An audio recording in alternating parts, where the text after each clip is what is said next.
अगर तुम एक असैसिन बनना चाहते हो तो ये बहुत ही आसान है। एक असैसिन ग्रुप को ज्वाइन करना बहुत ज़्यादा आसान है, लेकिन असैसिन ग्रुप को छोड़ना बहुत ज़्यादा मुश्किल। असैसिन ग्रुप को छोड़ने का सिर्फ और सिर्फ एक ही रास्ता है, और वो है सिर्फ और सिर्फ मौत। अगर तुम मरते हो तभी तुम ग्रुप को छोड़ सकते हो, वरना नहीं। तो गाइस, कैसे हैं आप सब लोग? Legacy of the assassin king की एपिसोड 01 के साथ हाजिर हो। तो एपिसोड की शुरुआत में जहां पर दो दोस्तों को दिखाया जाता है। एक तो हमारे हीरो का नाम होता है चुन हाजिन, जबकि उसका दोस्त जो होता है उसका नाम फिलहाल के लिए जहां पर बताया नहीं जा रहा। तो उन दोनों को एक मिशन के ऊपर भेजा गया होता है जहां पर उन्होंने बहुत सारे लोगों को मारना होता है, और वो सभी लोगों को मारकर उस माउंटेन के ऊपर बैठे होते हैं। तो उसका दोस्त से पूछता है, हाजिन क्या तुमने कर दिया? तो वो कहता है कि हाँ मैंने कर दिया, मेरी साइड के ऊपर तो सभी लोग मर गए हैं। तो उसका दोस्त से कहता है कि हाँ मेरी साइड के ऊपर मैंने सभी को मार दिया है। और इसी के साथ ही वो दोनों वहीं पर बैठ जाते हैं, क्योंकि उन लोगों ने अपनी साइड को क्लियर कर दिया होता है और अपने साथियों का इंतजार कर रहे होते हैं। तो हाजिन उसे कहता है कि मेरे दोस्त तुम यहाँ पर बैठ क्यों गए हो? लीडर ने हमें साफ साफ कहा था कि किसी की नजर में आए बिना ये काम पूरा करना है, चलो जल्दी से यहाँ से निकलते हैं। फिर साथ ही उसे कहता है कि जो तुम्हारे हाथ में क्या है? तो उसने अपने हाथ के अंदर कुछ बनाया होता है। तो उसे कहता है कि हाजिन क्या तुम देखना चाहते हो? तो हाजिन उसे कहता है हाँ क्यों नहीं, दिखाओ मुझे। और इसी के साथ ही उसके हाथ के ऊपर रख देता है। तो वो लकड़ी का एक बनाया हुआ परिंदा होता है। तो उसे कहता है कि देखो मैंने कार्विंग की है, मैंने लकड़ी का परिंदा बनाया है। तो हाजिन उसे कहता है क्या तुमने लकड़ी के साथ इसको बनाया? जो तो काफी कमाल का लगता है। और इसी के साथ ही उसका दोस्त उसे कहता है हाजिन तुम्हें नहीं लगता कि यहाँ पर इंसानों की जान ले लेकर तुम थक चुके हो? क्योंकि मुझे तो ऐसा लगता है, मुझे लगता है कि मुझे ये काम छोड़ देना चाहिए।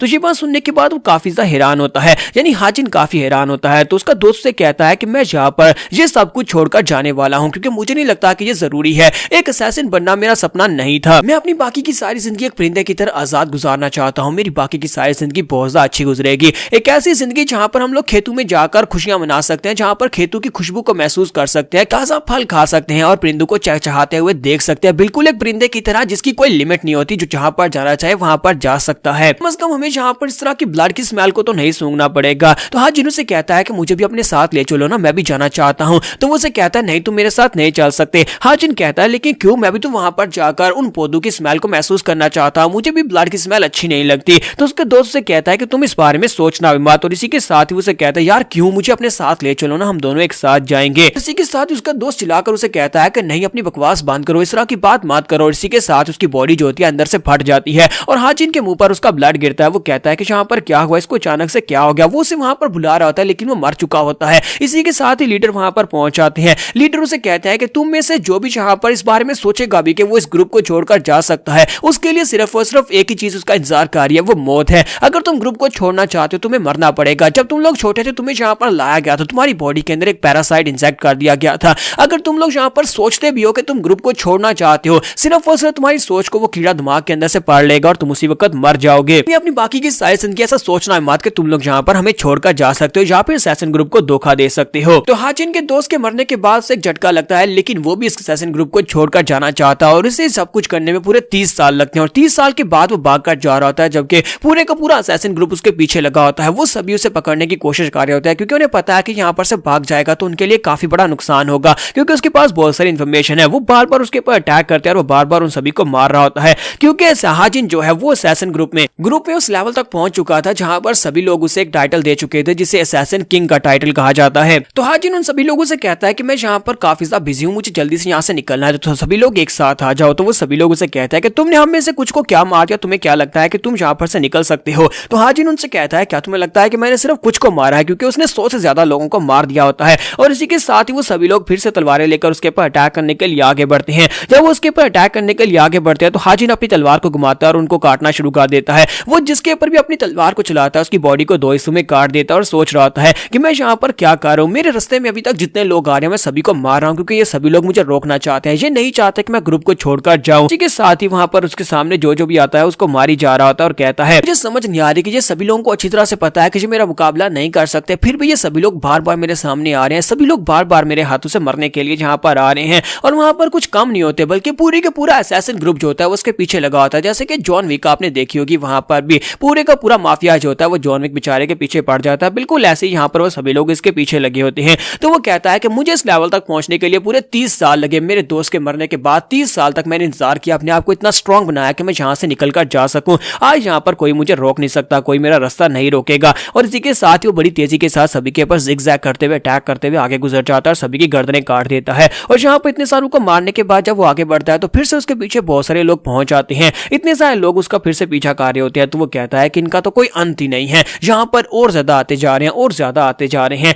लेकिन मैं इन सभी को नहीं छोड़ूंगा। और वो जंप करते हुए उनकी तलवार के ऊपर खड़ा हो जाता है। वो सभी लोग भी कहते हैं कि जरा ध्यान से, और इसी के साथ ही हाजिन ऊपर की तरफ जंप कर जाता है। ऊपर जंप करने के बाद जब वो सभी लोग नीचे इकट्ठे हो जाते हैं तो वो नीचे की तरफ लैंडिंग करता है और अपनी तलवार को घुमाते वहां पर एक स्पेशल स्किल को यूज करता है, जिसकी वजह से एक जबरदस्त धमाका होता है। वहां पर एक जबरदस्त धमाका होता है तो उनमें से काफी सारे मर जाते हैं और काफी सारे जख्मी होकर पीछे गिर जाते हैं। तो हाजिन कहता है कि चलो यहाँ पर इनका सफाया हो गया, लेकिन मैं अब काफी ज्यादा थक चुका हूँ, मुझे जल्दी से जल्दी इस जगह से दूर जाना होगा, क्योंकि इन लोगों का तो कोई अंत नहीं है, ये तो पीछे से और ज्यादा आते जा रहे हैं। लगता है कि पूरे का पूरा असैसिन ग्रुप इस वक्त मेरे पीछे पड़ चुका है। फिर से वहां पर और लोग पहुंच जाते हैं और कहते हैं कि असैसिन किंग वहां पर है, चलो जल्दी से आओ, जल्दी से आओ, उसे पकड़ना है, उसे मारना है, लीडर के ऑर्डर है कि इसे जिंदा नहीं छोड़ना। तो हाजिन अपने ब्लेड की तरफ देखता है तो उसका ब्लेड भी वहां पर डल हो चुका होता है, उसके अंदर काफी सारे क्रैक्स पड़ चुके होते हैं। तो वो कहता है कि अभी यहाँ पर और ज्यादा निकल कर आ रहे हैं, मेरी तलवार जब यहाँ पर टूटने वाली है, मैं इस तलवार के साथ कितनों को मारूंगा। और साथ ही वो अपने ओरा को रिलीज करता है, जिसकी वजह से वो लोग काफी घबरा जाते हैं। तो वो उनसे कहता है कि मेरे रास्ते को आज ब्लॉक मत करो, जो भी मेरे रास्ते में आएगा वो सभी लोग मरेंगे। और वो वहीं पर अपने स्पाइरल टेक्निक को रिलीज करते हैं, वहां पर सभी के ऊपर ओरा से अटैक करता है। तो उसके आसपास काफी सारे लोग होते हैं, वो सभी लोग मर जाते हैं। तो यहाँ पर काफी देर फाइट करने के बाद रात का सीन दिखाते हैं कि रात के वक्त वो बुरी हालत में जख्मी होता है, वहां पर से निकल कर जा रहा है। वो माउंटेन को पार करके आगे निकल जाता है और कहता है कि मुझे यहाँ से जाना होगा, मैं यहाँ पर मार नहीं सकता, मैंने अपने दोस्त से वादा किया था कि मैं असैसिन ग्रुप को छोड़कर जाऊंगा। यहीं पर उसे अपने लीडर की बातें याद आती है कि उसके लीडर ने उनसे क्या कहा था जब उन्हें यहाँ पर लाया गया था। उनसे कहा गया था कि तुम्हारी जिंदगी का कोई मोल नहीं है, तुम्हारी जिंदगी कोई मायने नहीं है, तुम लोग हमारे लिए सिर्फ और सिर्फ एक किलिंग मशीन की तरह काम करोगे, तुम्हें जिसको मारने का ऑर्डर दिया जाएगा उसे मारोगे, अगर तुम्हें मरने का ऑर्डर दिया जाता है तो तुम मरोगे, लेकिन अगर तुम यहाँ पर हमें धोखा देने के बारे में सोचते हो तो पूरी दुनिया तुम्हें कर्ज करेगी, यानी कि तुम्हारे जिंदा रहने के चांसेस जीरो हैं। आज इनके पेट में एक तीर लगा होता है तो वो चलते चलते उस तीर को वहां पर से निकालता है और साथ ही वहीं पर गिर जाता है और कहता है कि मुझे सर्वाइव करना है, मैं 30 साल तक इसलिए मेहनत नहीं करता रहा कि यहाँ पर आकर जगह के ऊपर आकर मर जाऊं, मैं मर नहीं सकता, मुझे आगे बढ़ना है। यहाँ पर अपनी सारी जिंदगी राइटियस ह्यूमनली अलायंस का एक असैसिन बनकर, उनका एक कुत्ता बनकर गुजार चुका हूँ, लेकिन अब बाकी की सारी जिंदगी में यहाँ पर ग्रीनरी को देखना चाहता हूँ, मैं लहलहाते हुए खेतों को और उनकी खुशबू को महसूस करना चाहता हूँ। इसी के साथ ही वो कहता है कि चुन हाजिन, अब तुम्हें आगे बढ़ना होगा, चुन हाजिन, तुम यहाँ पर मर नहीं सकते, चुन हाजिन, चलो जल्दी से आगे बढ़ो। और वो अपनी तलवार का सहारा लेकर उठता है और आगे की तरफ बढ़ना स्टार्ट करता है। और इसी के साथ ही वो तेजी के साथ जंप करते हुए आगे बढ़ता है और कहता है कि मुझे यहाँ से दूर जाना होगा, इतना दूर जाना होगा कि ये सभी असैसिन मेरे पीछे ना पहुंच सके। सचिन कहता है कि बस थोड़ा सा और, बस थोड़ा सा और, बस थोड़ा सा और रह गया है और उसके बाद मैं एक आजाद इंसान बन जाऊंगा, मैं बिल्कुल एक आजाद पंछी की तरह हो जाऊंगा जो जहां पर जाना चाहे वहां पर जा सकता है। अपने आप को दिलासे देते देते जब वो भागते भागते थक जाता है तो उसी के साथ ही वहीं पर गिर जाता है और कहता है कि मैं और ज्यादा नहीं कर सकता, मैं इससे और ज्यादा आगे नहीं जा सकता, क्योंकि मेरे पास यहाँ पर इतना टाइम नहीं है कि मैं अपने जख्मों को हील कर सकूं। अगर मैंने अपने जख्मों को हील नहीं किया तो खून बहता रहेगा और उसके साथ मेरा स्टेमिना खत्म हो जाएगा। और ऊपर से मुझे यहाँ पर बहुत ही जोर की भूख लगी है, मुझे याद भी नहीं है कि आखिरी बार मैंने क्या खाया था और कहां पर खाया था। मुझे लगता है कि ग्रेट हाजिन, जिसे असैसिन किंग भी कहा जाता है, वो यहाँ पर भूख से मरने वाला है। जब वो वहां पर ऊपर आसमान की तरफ देख रहा होता है तो वहां पर उसे चांद दिखाई देता है। वो कहता है कि चांद को देखकर मुझे डंपलिंग्स याद आ रहे हैं, लेकिन साथ ही चांद के सामने से एक शैडो दिखाई देता है जैसे कोई असैसिन उसके पीछे हो और वो उसके ऊपर अटैक करने के लिए नीचे लैंडिंग करता है। तो इसी के साथ ही हाजिन जल्दी से जंप करते पीछे हटता है और कहता है कि ये कौन है, इतना एक्सपर्ट जिसको मैं महसूस भी नहीं कर पाया और मेरे अटैक करने के लिए वो करीब पहुंच गया। हाजिन पीछे की तरफ जंप करता है और कहता है कि इस बंदे ने यहाँ पर स्टेल्थ टेक्निक को यूज किया है जो कि असैसिन्स की पीक पर यूज किए जाते हैं, यानी कि ये एक हाई लेवल का असैसिन है। इसी के साथ उसके सामने जो असैसिन होता है वो अपनी तलवार को घुमाते हुए एक स्पेशल स्किल को यूज करता है। वो सामने की तरफ एक स्ट्राइक लगाता है, उसकी स्ट्राइक इतनी पावरफुल होती है कि सामने बीच में जितने पेड़ आते हैं वो सभी को सैंडर से 2 हिस्सों में काट देता है। तो इसी के साथ ही हाजिन उसके अटैक को अवॉइड करता है और कहता है कि मैंने इस टेक्निक को पहले भी देखा है और ऊपर से इसकी बॉडी के अंदर जो ऑरा निकल रहा है, इस ऑरा को मैं पहचानता हूं, इसका मतलब यह है कि ये भी मेरी तरह एक महान असैसिन है। मेरे पास यहाँ पर असैसिन किंग का टाइटल है, जबकि इस असैसिन के पास जो टाइटल है वो डेथ लॉर्ड का है। इसका मतलब यह है कि मेरा सामने इस वक्त डेथ लॉर्ड के साथ है। तो यहाँ पर हम लोग अपनी एपिसोड 01 का एंड करेंगे और नेक्स्ट एपिसोड में देखेंगे क्या हमारा हाजिन यानी असैसिन किंग यहाँ पर डेथ लॉर्ड को हरा पाएगा और क्या वो अपनी आजादी को हासिल कर पाएगा या नहीं। तो एपिसोड की एक्सप्लेनेशन अच्छी लगी हो तो कमेंट करके जरूर बताएगा और वीडियो को लाइक करना मत भूलिएगा। Thank you. तो लास्ट एपिसोड के एंड पे हमने देखा था कि असैसिन किंग का सामना डेथ लॉर्ड के साथ होता है, जो कि दूसरे सेक्टर का एक बहुत ही महान असैसिन होता है। और डेथ लॉर्ड उसके सामने खड़ा होता है तो वो उसे कहता है कि मुझे यहाँ पर राइटर्स ह्यूमन अलायंस की समझ आती है, क्योंकि मैं उनको छोड़कर जा रहा हूँ, इसी वजह से वो लोग मुझे मारने के लिए मेरे पीछे लगे हैं। लेकिन मुझे यहाँ पर तुम्हारी समझ नहीं आती कि स्टील ब्लड फोर्ट्रेस वालों को मेरे पीछे से क्या चाहिए कि उन लोगों ने यहाँ पर तुम्हारे जैसे एक महान असैसिन को मेरे पीछे भेजा है। और इसी के साथ ही वो उसे कहता है कि मुझे लगता है कि यहाँ पर तुम अपने पॉइंट्स बनाने के लिए आए हो, मुझे लगता है कि तुम यहाँ पर मुझे इसलिए मारने के लिए आए हो क्योंकि अगर तुम यहाँ पर म्यूरियम अलायंस में मेरे जैसे एक महान असैसिन किंग को मार डालते हो तो मेरे मरने के बाद तुम्हें ये टाइटल मिल जाएगा, यानी कि तुम यहाँ पर दुनिया में और भी ज्यादा महान बन जाओगे, मेरी पोजीशन ले लोगे। लेकिन क्या तुम्हें वाकई में लगता है कि यहाँ पर तुम्हें ये टाइटल मिल सकता है? मैंने यहाँ पर ह्यूमन राइट्स अलायंस के तकरीबन 200 से भी ज्यादा लोगों को मार डाला है और उसके बाद अब जबकि मैं बुरी हालत में जख्मी हूँ और अब तुम यहाँ पर मुझे मारते हो, तो क्या तुम्हें लगता है कि दुनिया इस बारे में सवाल नहीं उठाएगी कि तुमने एक कमजोर इंसान को मार डाला, एक जख्मी इंसान को मारा जब वो बहुत ज्यादा कमजोर था। इसी के साथ ही हाजिन उसे कहता है कि डेथ लॉर्ड तुम्हें क्या लगता है कि मुझे यहाँ पर ये टाइटल क्यों दिया गया था असैसिन किंग? असैसिन किंग का टाइटल मुझे इसलिए दिया गया था क्योंकि यहाँ पर तुम्हारे जैसों को मैं बड़ी आसानी से मार सकता हूँ। हालांकि मेरी हालत बहुत ज्यादा बुरी है, लेकिन मैं अभी भी यहाँ पर तुम्हारी बॉडी के इतने टुकड़े कर सकता हूँ कि तुम्हारे लोग उसको गिन भी नहीं पाएंगे। और इसी के साथ ही डेथ लॉर्ड जो होता है बड़ी तेजी के साथ उसके पर अटैक करने के लिए आगे बढ़ता है। दूसरी तरफ से हमारा असैसिन किंग भी उसके पर अटैक करता है। दोनों अपनी अपनी तलवारों को टकराते हैं और दोनों एक दूसरे के ऊपर अटैक करके आगे गुजर जाते हैं, जैसा कि मार्शल आर्ट्स वाली मूवीज में होता है जहां तलवारबाज दोनों अपनी तलवारें टकराकर आगे गुजर जाते हैं। तो अपनी तलवारें टकराकर आगे गुजर जाने के बाद दिखाते हैं कि वहां पर एक के पास से ब्लड निकल रहा होता है और साथ ही हमारे हाजिन की तलवार के ऊपर ब्लड लगा होता है। और इसी के साथ ही दिखाते हैं कि डेथ लॉर्ड की गर्दन कट जाती है और वहीं पर ग्राउंड के ऊपर गिर जाता है और मर जाता है। तो हमारे हाजिन ने यहाँ पर डेथ लॉर्ड को मार दिया। उसके मरने के बाद वो कहता है कि अगर तुमने यहाँ पर शो को एंजॉय कर लिया हो तो मुझे लगता है कि तुम्हारे बाहर आने का वक्त आ चुका है, चलो जल्दी से अब बाहर आ जाओ। और इसी के साथ ही वो साइड के ऊपर देख रहा होता है कि वहां पर है कौन। तो वहां पर से बहुत ही डिमोनिक एनर्जी निकल रही होती है और इसी डिमोनिक एनर्जी के साथ जब वो वहां पर उसके करीब पहुंचता है तो वो कहता है कि ऐसा कैसे हो सकता है, तुम तो सीक्रेट डीमन क्वीन हो। तो वहां पर उसके सामने एक लड़की अपीयर होती है, एक लड़की जो कि हालांकि काफी बुढ़ी है, लेकिन यहाँ पर उसने रिजुविनेटिंग टेक्निक को यूज करते हुए अपने आप को जवान किया है।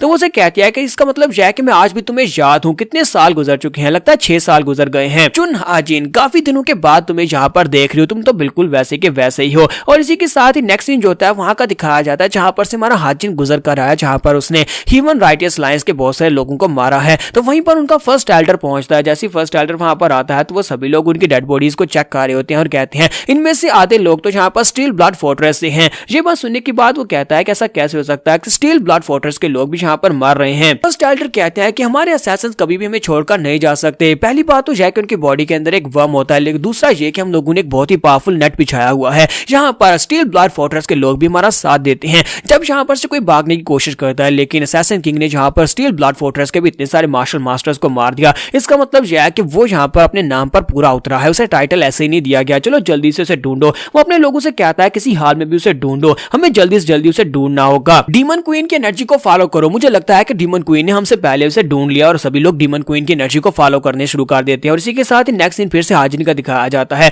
जहां पर डीमन क्वीन उसके सामने आकर अपीयर होती है और उसे कहती है कि मैं तुम्हें अभी तक याद हूं, तो बड़ी अच्छी बात है। और इसी के साथ ही वहां पर उसके बारे में बताया जाता है कि इसका नाम क्वाक सोकियो है, लेकिन ये अपने आप को सीक्रेट डीमन क्वीन कहती है क्योंकि इसके पास कुछ डिमोनिक टेक्निक्स हैं, कुछ ऐसी डिमोनिक पावर्स हैं जिनकी वजह से हालांकि ये 60 साल की बुढ़ी औरत है, ग्रैंड माँ है, लेकिन इसके बावजूद इसने कुछ ऐसी स्पेशल डिमोनिक टेक्निक्स को यूज किया है जिसकी वजह से वो अपने चेहरे को इतना ज्यादा खूबसूरत बनाए रखती है। ऊपर से अपने चेहरे को इतना मासूम बनाया हुआ है जैसे लगता है कि इसने कभी किसी परिंदे की भी जान नहीं ली होगी। लेकिन इसकी असलियत यह है कि ये हर रोज किसी न किसी की जान लेती है। जब तक ये किसी को जान से ना मारे इसे अपने बिस्तर के ऊपर नींद नहीं आती। तो हाजिन वहां पर सोच रहा था कि जहां पर पहले डेथ लॉर्ड को भेजा गया और उसके साथ साथ स्टील ब्लड ट्रूप के बहुत सारे लोग जहां पर मेरे सामने आए और अब यहाँ पर सीक्रेट डीमन क्वीन को भेज दिया गया, मुझे लगता है कि ये लोग बिल्कुल भी नहीं चाहते कि मैं यहाँ पर से छोड़कर जाऊं। मुझे तो लगा था कि इस जैसी कमीनी कातला को यहाँ पर बिल्कुल भी नहीं बुलाया जाएगा। इस जैसी कातला को यहाँ पर बुलाने का मतलब यह है कि ह्यूमन म्यूरियम अलायंस ऐसा बिल्कुल भी नहीं चाहती कि मैं छोड़कर जाऊं। वो लोग मुझे पकड़ने के लिए कुछ भी करने को तैयार हैं। फिर साथ ही वो कहता है कि अब मैं यहाँ पर क्या करूं, मुझे इससे फाइट करनी पड़ेगी, पास और कोई भी स्ट्रिक नहीं बची, अब मैं यहाँ पर किसी खास स्किल को नहीं यूज कर सकता। और इसी के साथ ही ह्यूमन क्वीन उसे कहता है कि मैं तुम्हें देखकर बहुत ज्यादा डिसअपॉइंटेड हुई हूँ, तुमने यहाँ पर अपनी तलवार पहले निकाल ली। तुम्हें पता ना कि हम दोनों के दरमियान में कितना पीसफुल रिलेशनशिप है, हम दोनों यहाँ पर प्यार से बात कर रहे हैं।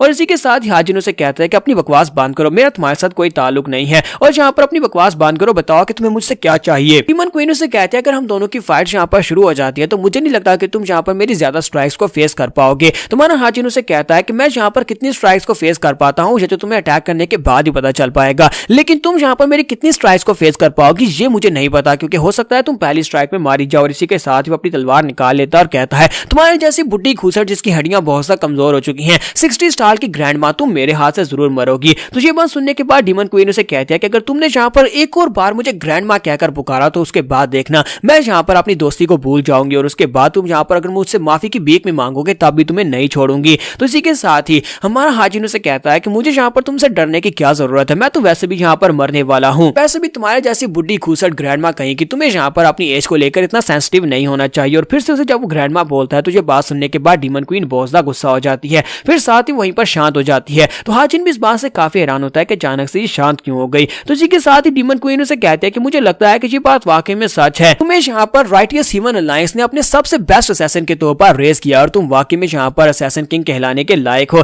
तुमने तो यहाँ पर हमारे स्टील ब्लड फोर्ट्रेस के भी बहुत सारे लोगों को मार दिया, इसी वजह से स्टील ब्लड फोर्ट्रेस के लोगों ने स्पेशली मुझसे रिक्वेस्ट की कि मैं यहाँ पर आऊं और तुम्हें खत्म करूं। लेकिन तुम्हारी बॉडी के अंदर कुछ ऐसा है जो मुझे चाहिए। तुम्हारे पास इस वक्त ग्रेट 9 सेक्टर्स के बहुत सारे सीक्रेट्स और मार्शल आर्ट्स की टेक्निक्स हैं। अगर वो टेक्निक्स तुम मुझे दे देती हो तो मैं तुमसे वादा करती हूँ कि तुम यहाँ पर से जिंदा जा सकते हो। मैं जाकर खुद कुछ भी बहाना बना दूंगी लेकिन तुम्हें जिंदा छोड़ दूंगी। तुमने यहाँ पर तकरीबन 200 से भी ज्यादा लोगों की जान लिया जो कि सारे के सारे असैसिन्स थे या मार्शल मास्टर्स थे। उन सभी को मारना कोई आम सी बात तो नहीं है। तुमने उन सभी लोगों को अपनी पावर्स के साथ मारा जो कि 9 ग्रेट सेक्टर्स की टेक्निक्स थी। तुम्हारा हाजिन उसे कहता है मुझे समझ आया कि तुम्हारे जैसी कातला को यहाँ पर क्यों भेजा गया है। तुम यहाँ पर मेरे पास से 9 सेक्टर्स के सीक्रेट्स लेना चाहती हो। तुम्हें लगता है कि वो मार्शल आर्ट्स की टेक्निक्स मैं तुम्हें दे दूंगा, ऐसा तो बिल्कुल भी नहीं होने वाला। तो ये बात सुनने के बाद डीमन क्वीन उसे कहते हैं मुझे तो लगा था कि तुम सिर्फ और सिर्फ एक असैसिन हो जो लोगों को मारना जानते हो, लेकिन तुम्हें तो दिमाग इस्तेमाल करना भी आता है और तुमने यहाँ पर मुझे मना कर दिया। तो इसी के साथ ही हमारा हाजिन उसे कहता है कि मुझे अच्छी तरह से पता है कि तुम मेरे पास से सारी इन्फॉर्मेशन लेने के बाद स्टील फोर्ट्रेस वालों को कुछ भी नहीं देने वाली।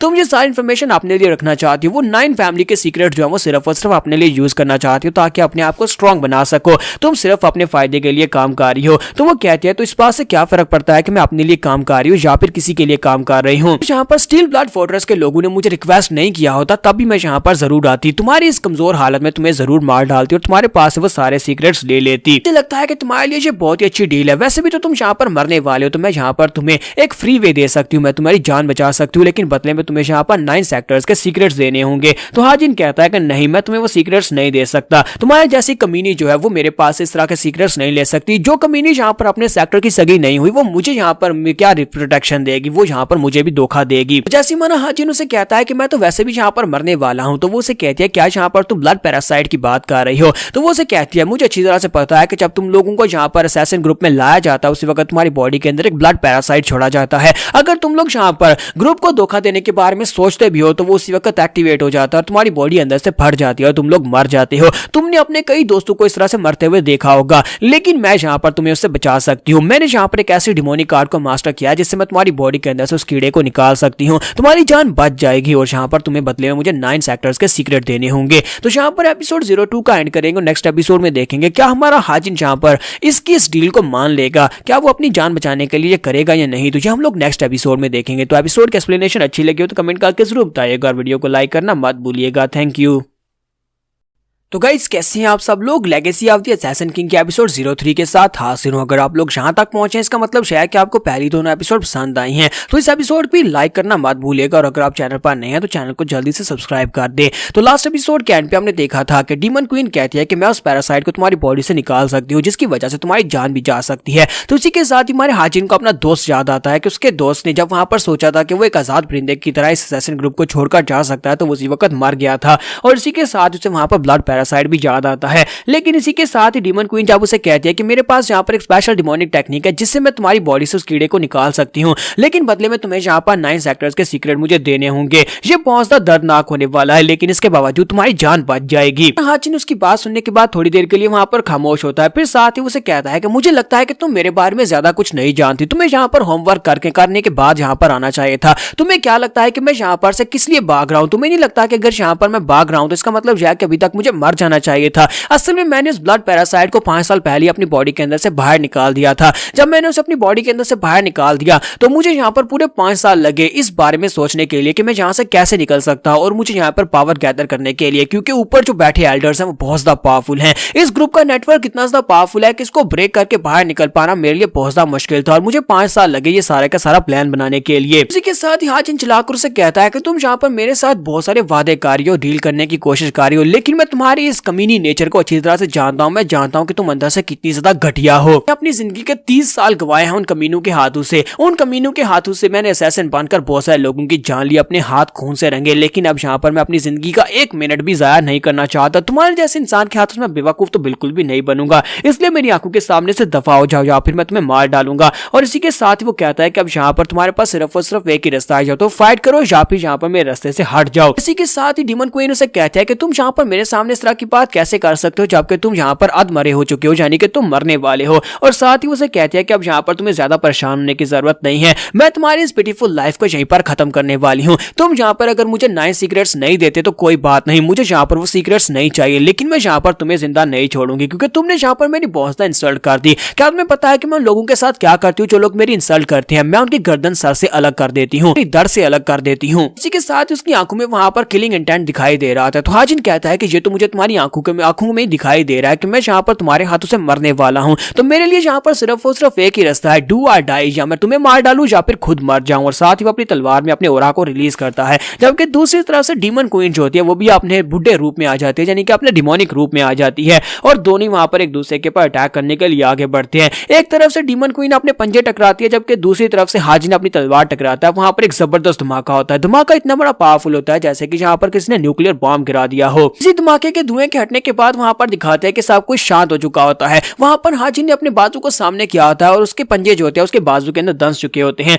और हमारे हाजिन की तलवार जो होती है उसके साथ टकरा नहीं पाती क्योंकि उसकी तलवार अभी ऊपर ही होती है, और उसने पूरी तरह से उसके हाथों यानी उसके बाजू के अंदर अपने पंजे को गड़ा लिया होता है। हाजिन कहता है कि ये कैसे हो गया, इसने यहाँ पर मेरे बाजू में अपने पंजे कैसे गड़ा लिए। और इसी के साथ ही साइड के ऊपर से फर्स्ट एल्डर को दिखाता है कि फर्स्ट एल्डर अपनी तलवार लेकर बड़ी तेजी के साथ आगे बढ़ रहा होता है। हाजिन कहता है कि ये कमीना कहां पर से आ गया, ये बड़ी तेजी के साथ आगे बढ़ रहा है। जब वो तेजी के साथ आगे बढ़ रहा था, इसी के साथ ही करीब पहुंचने के बाद वो अपनी तलवार को घुमाकर वहां पर एक स्ट्राइक लगाता है, और उसकी स्ट्राइक जो होती है वो सीधी हाजिन की टांगों की तरफ आती है, और उसकी स्ट्राइक के साथ हाजिन की दोनों टांगे कट जाती है, उसके दोनों पैर नीचे से कट जाते हैं। जैसे वहां पर स्ट्राइक के साथ हाजिन के पांव करते हैं, इसी के साथ ही डीमन क्वीन जो होती है अपने पंजे को ऊपर की तरफ खींचती है, जिसकी वजह से उसके दोनों बाजू भी कट जाते हैं। तो हाजिन के पास दोनों बाजू नहीं रहे और साथ ही उसके दोनों बाजू और दोनों टांगे दोनों काट चुकी हैं। इसी के साथ ही डीमन क्वीन जो होती है वो अपने पंजे को सामने की तरफ स्टैब करती है और हाजिन की बॉडी के आर पार कर देती है। उसका हाथ हाजिन की बॉडी के आर पार होता है और हमारा हाजिन जो होता है वहीं पर अपने घुटनों के बल गिर जाता है, उसके मुंह से काफी सारा ब्लड बह रहा होता है।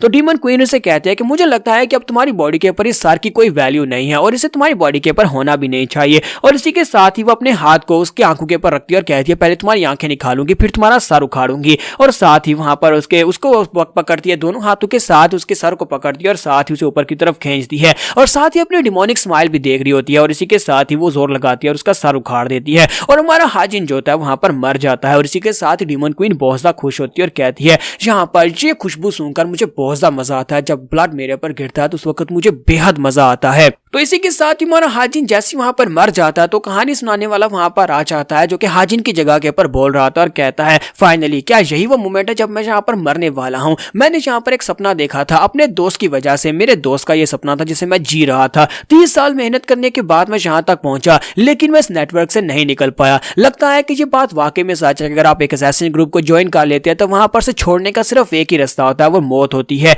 लेकिन मुझे ये बिल्कुल भी नहीं चाहिए था, ये मेरा सपना नहीं था। मुझे तो सिर्फ और सिर्फ एक काम जिंदगी जीनी थी, मुझे किसी की जान नहीं लेनी थी, बल्कि खेतों में जाकर खुशबू को सूंघना था, मुझे हरियाली देखनी थी।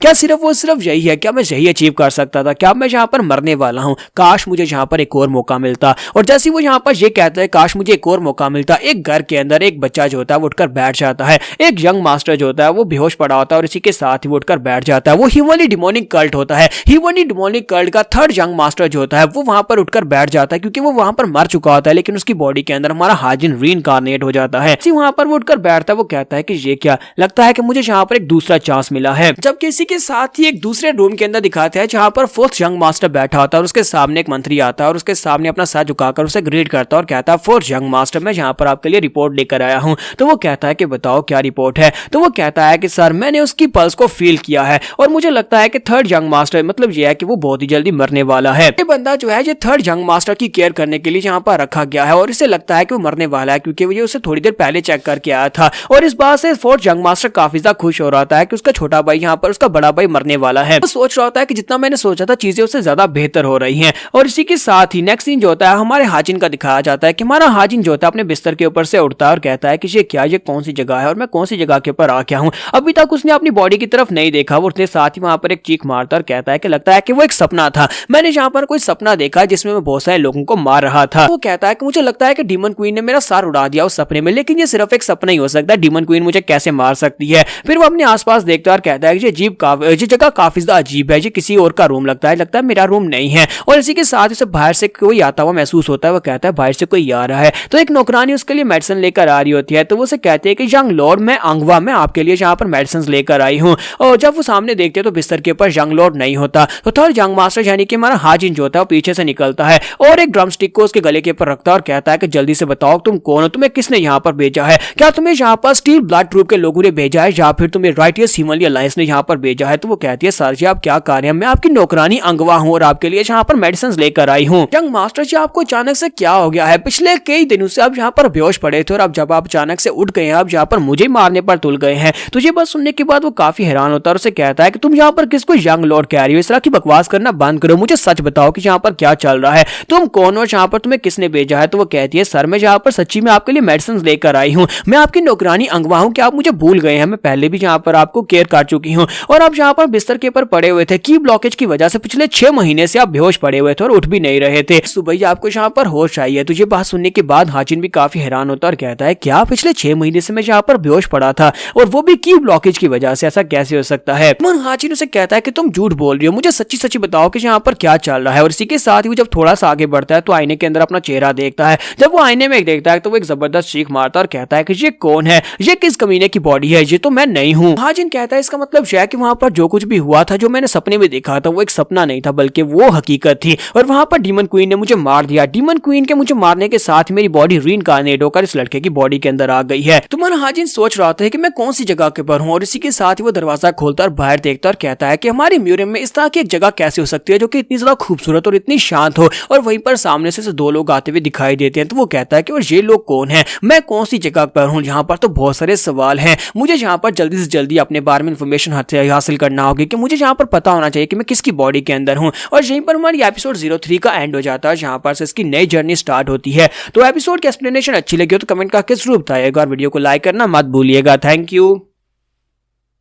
तो लास्ट एपिसोड के एंड पे हमने देखा था कि हमारा हीरो हाजिन जो होता है वो दोबारा रीइंकार्नेट होने के बाद डीमन कल्ट के थर्ड यंग मास्टर की बॉडी में दोबारा से अपीयर हो जाता है और दोबारा जिंदा होता है। और उसके बाद वो इस बात से काफी हैरान होता है कि हमारी म्यूजियम में इस तरह की जगह भी हो सकती है और ये लोग कौन है जो उसकी तरफ आगे बढ़ रहे हैं। और इसी के साथ जब वो देख रहा था कि 2 लोग उसकी तरफ आगे बढ़ रहे होते हैं, एक उसका डॉक्टर होता है, साथ में कोई मंत्री होता है। तो वो वहां पर आने के बाद उसके सामने घुटने टेक देते हैं और साथ ही वहां पर उसको रिस्पेक्ट देते हुए कहता है कि सभी डीमंस यहाँ पर डीमन किंग यानी कि थर्ड यंग मास्टर के सामने अपना सर झुकाते हैं। वो मास्टरों से कहता है कि थर्ड यंग लॉर्ड आपको बहुत बहुत बधाई हो कि आप यहाँ पर ठीक हो गए हैं, यानी कि दोबारा से रिकवरी पर आपको बहुत ज्यादा बधाई हो। ये बात सुनने के बाद वो बहुत ज्यादा हैरान हो जाता है और कहता है कि ये लोग यहाँ पर किस किस्म की बकवास किए जा रहे हैं, यहाँ पर डीमन टीचिंग की और डीमन लॉर्ड की बात हो रही है, इसका मतलब यह है कि ये डिमोनिक कल्ट हो सकता है। यहाँ पर से नेक्स्ट सीन में उसी मास्टर को दिखाता है कि वो मास्टर जो कि थोड़ी देर पहले यहाँ पर थर्ड यंग मास्टर हाजिन से मिलने के लिए आया था, वहां पर उसे मिलने के बाद सीधा वो डीमन एम्परर के पास जाता है। वो डीमन एम्परर के पास जाता है तो उसे कहता है कि जाकर बिल्कुल सेम वैसे वहां पर उसे ग्रीट करता है, उसके सामने सर झुकाता है और उसे कहता है कि मैं यहाँ पर आपके लिए कुछ न्यूज लेकर आया हूँ। तो ये फर्स्ट रॉयल गार्ड होता है और उसके लिए यहाँ पर डीमन लॉर्ड के लिए मैसेज लेकर आया होता है। तो इस फर्स्ट रॉयल गार्ड का नाम मून डैम होता है। तो मून डैम कहता है कि सर मैं आपके लिए एक मैसेज लेकर आया। तो डीमन एम्परर जो होता है वो सामने बैठा होता है और उसे कहता है कि बताओ कि तुम क्या मैसेज लेकर आए हो। तो वो कहता है कि सर मैं यहाँ पर आपके लिए रिपोर्ट लेकर आया हूँ। ये रिपोर्ट थर्ड यंग मास्टर के बारे में है। थर्ड यंग मास्टर जो है वो नींद से जाग गए हैं। तो वो कहता है अच्छा वो तीसरा वो जाग गया है। और इसी के साथ ही वो उसे कहते हैं हाँ सर वो जाग गए हैं, लेकिन उसकी बॉडी अभी बहुत ज्यादा कमजोर है और साथ उसने अपनी सारी की सारी मार्शल प्रोग्रेस को खो दिया है। यानी कि पहले वो मार्शल प्रोग्रेस में काफी ज्यादा अच्छा था और एक जीनियस था, लेकिन अब उसके पास कुछ भी नहीं बचा है कि वो दोबारा से अपनी मार्शल आर्ट्स को हासिल कर लेगा। लेकिन आप यहाँ पर क्या चाहते हैं कि मैं थर्ड यंग लॉर्ड के लिए क्या करूं या फिर उसके साथ क्या करूं। तो डीमन एम्परर उसकी बात सुनने के बाद अपनी पावर्स को रिलीज करता है, गुस्से के साथ से कहता है कि मून डैम दोबारा यहाँ पर मुझे अपनी शक्ल मत दिखाना। और मून डैम उसके प्रेशर की वजह से वहीं पर अपना सर झुका लेता है क्योंकि वहां पर जबरदस्त प्रेशर रिलीज हो रहा होता है। तो वो कहता है सर सर प्लीज बताएं कि आप यहाँ पर क्या चाहते हैं, मैं वही करूंगा। डिमन एम्परर से कहता है कि यहाँ पर 3 महीने तक दोबारा मेरे पास मत आना, कोई भी इस तरह की छोटी मोटी खबर लेकर मेरे पास मत आना, ना ही यहाँ पर आकर मुझे डिस्टर्ब करना। क्या तुम्हें मेरी बात समझ आ रही है? यहाँ पर 3 महीने तक कोई भी रिपोर्ट नहीं सुनने वाला। इसी के साथ ही मून डैम उसे कहता है जी सर, जैसा आपने कहा बिल्कुल वैसा ही होगा।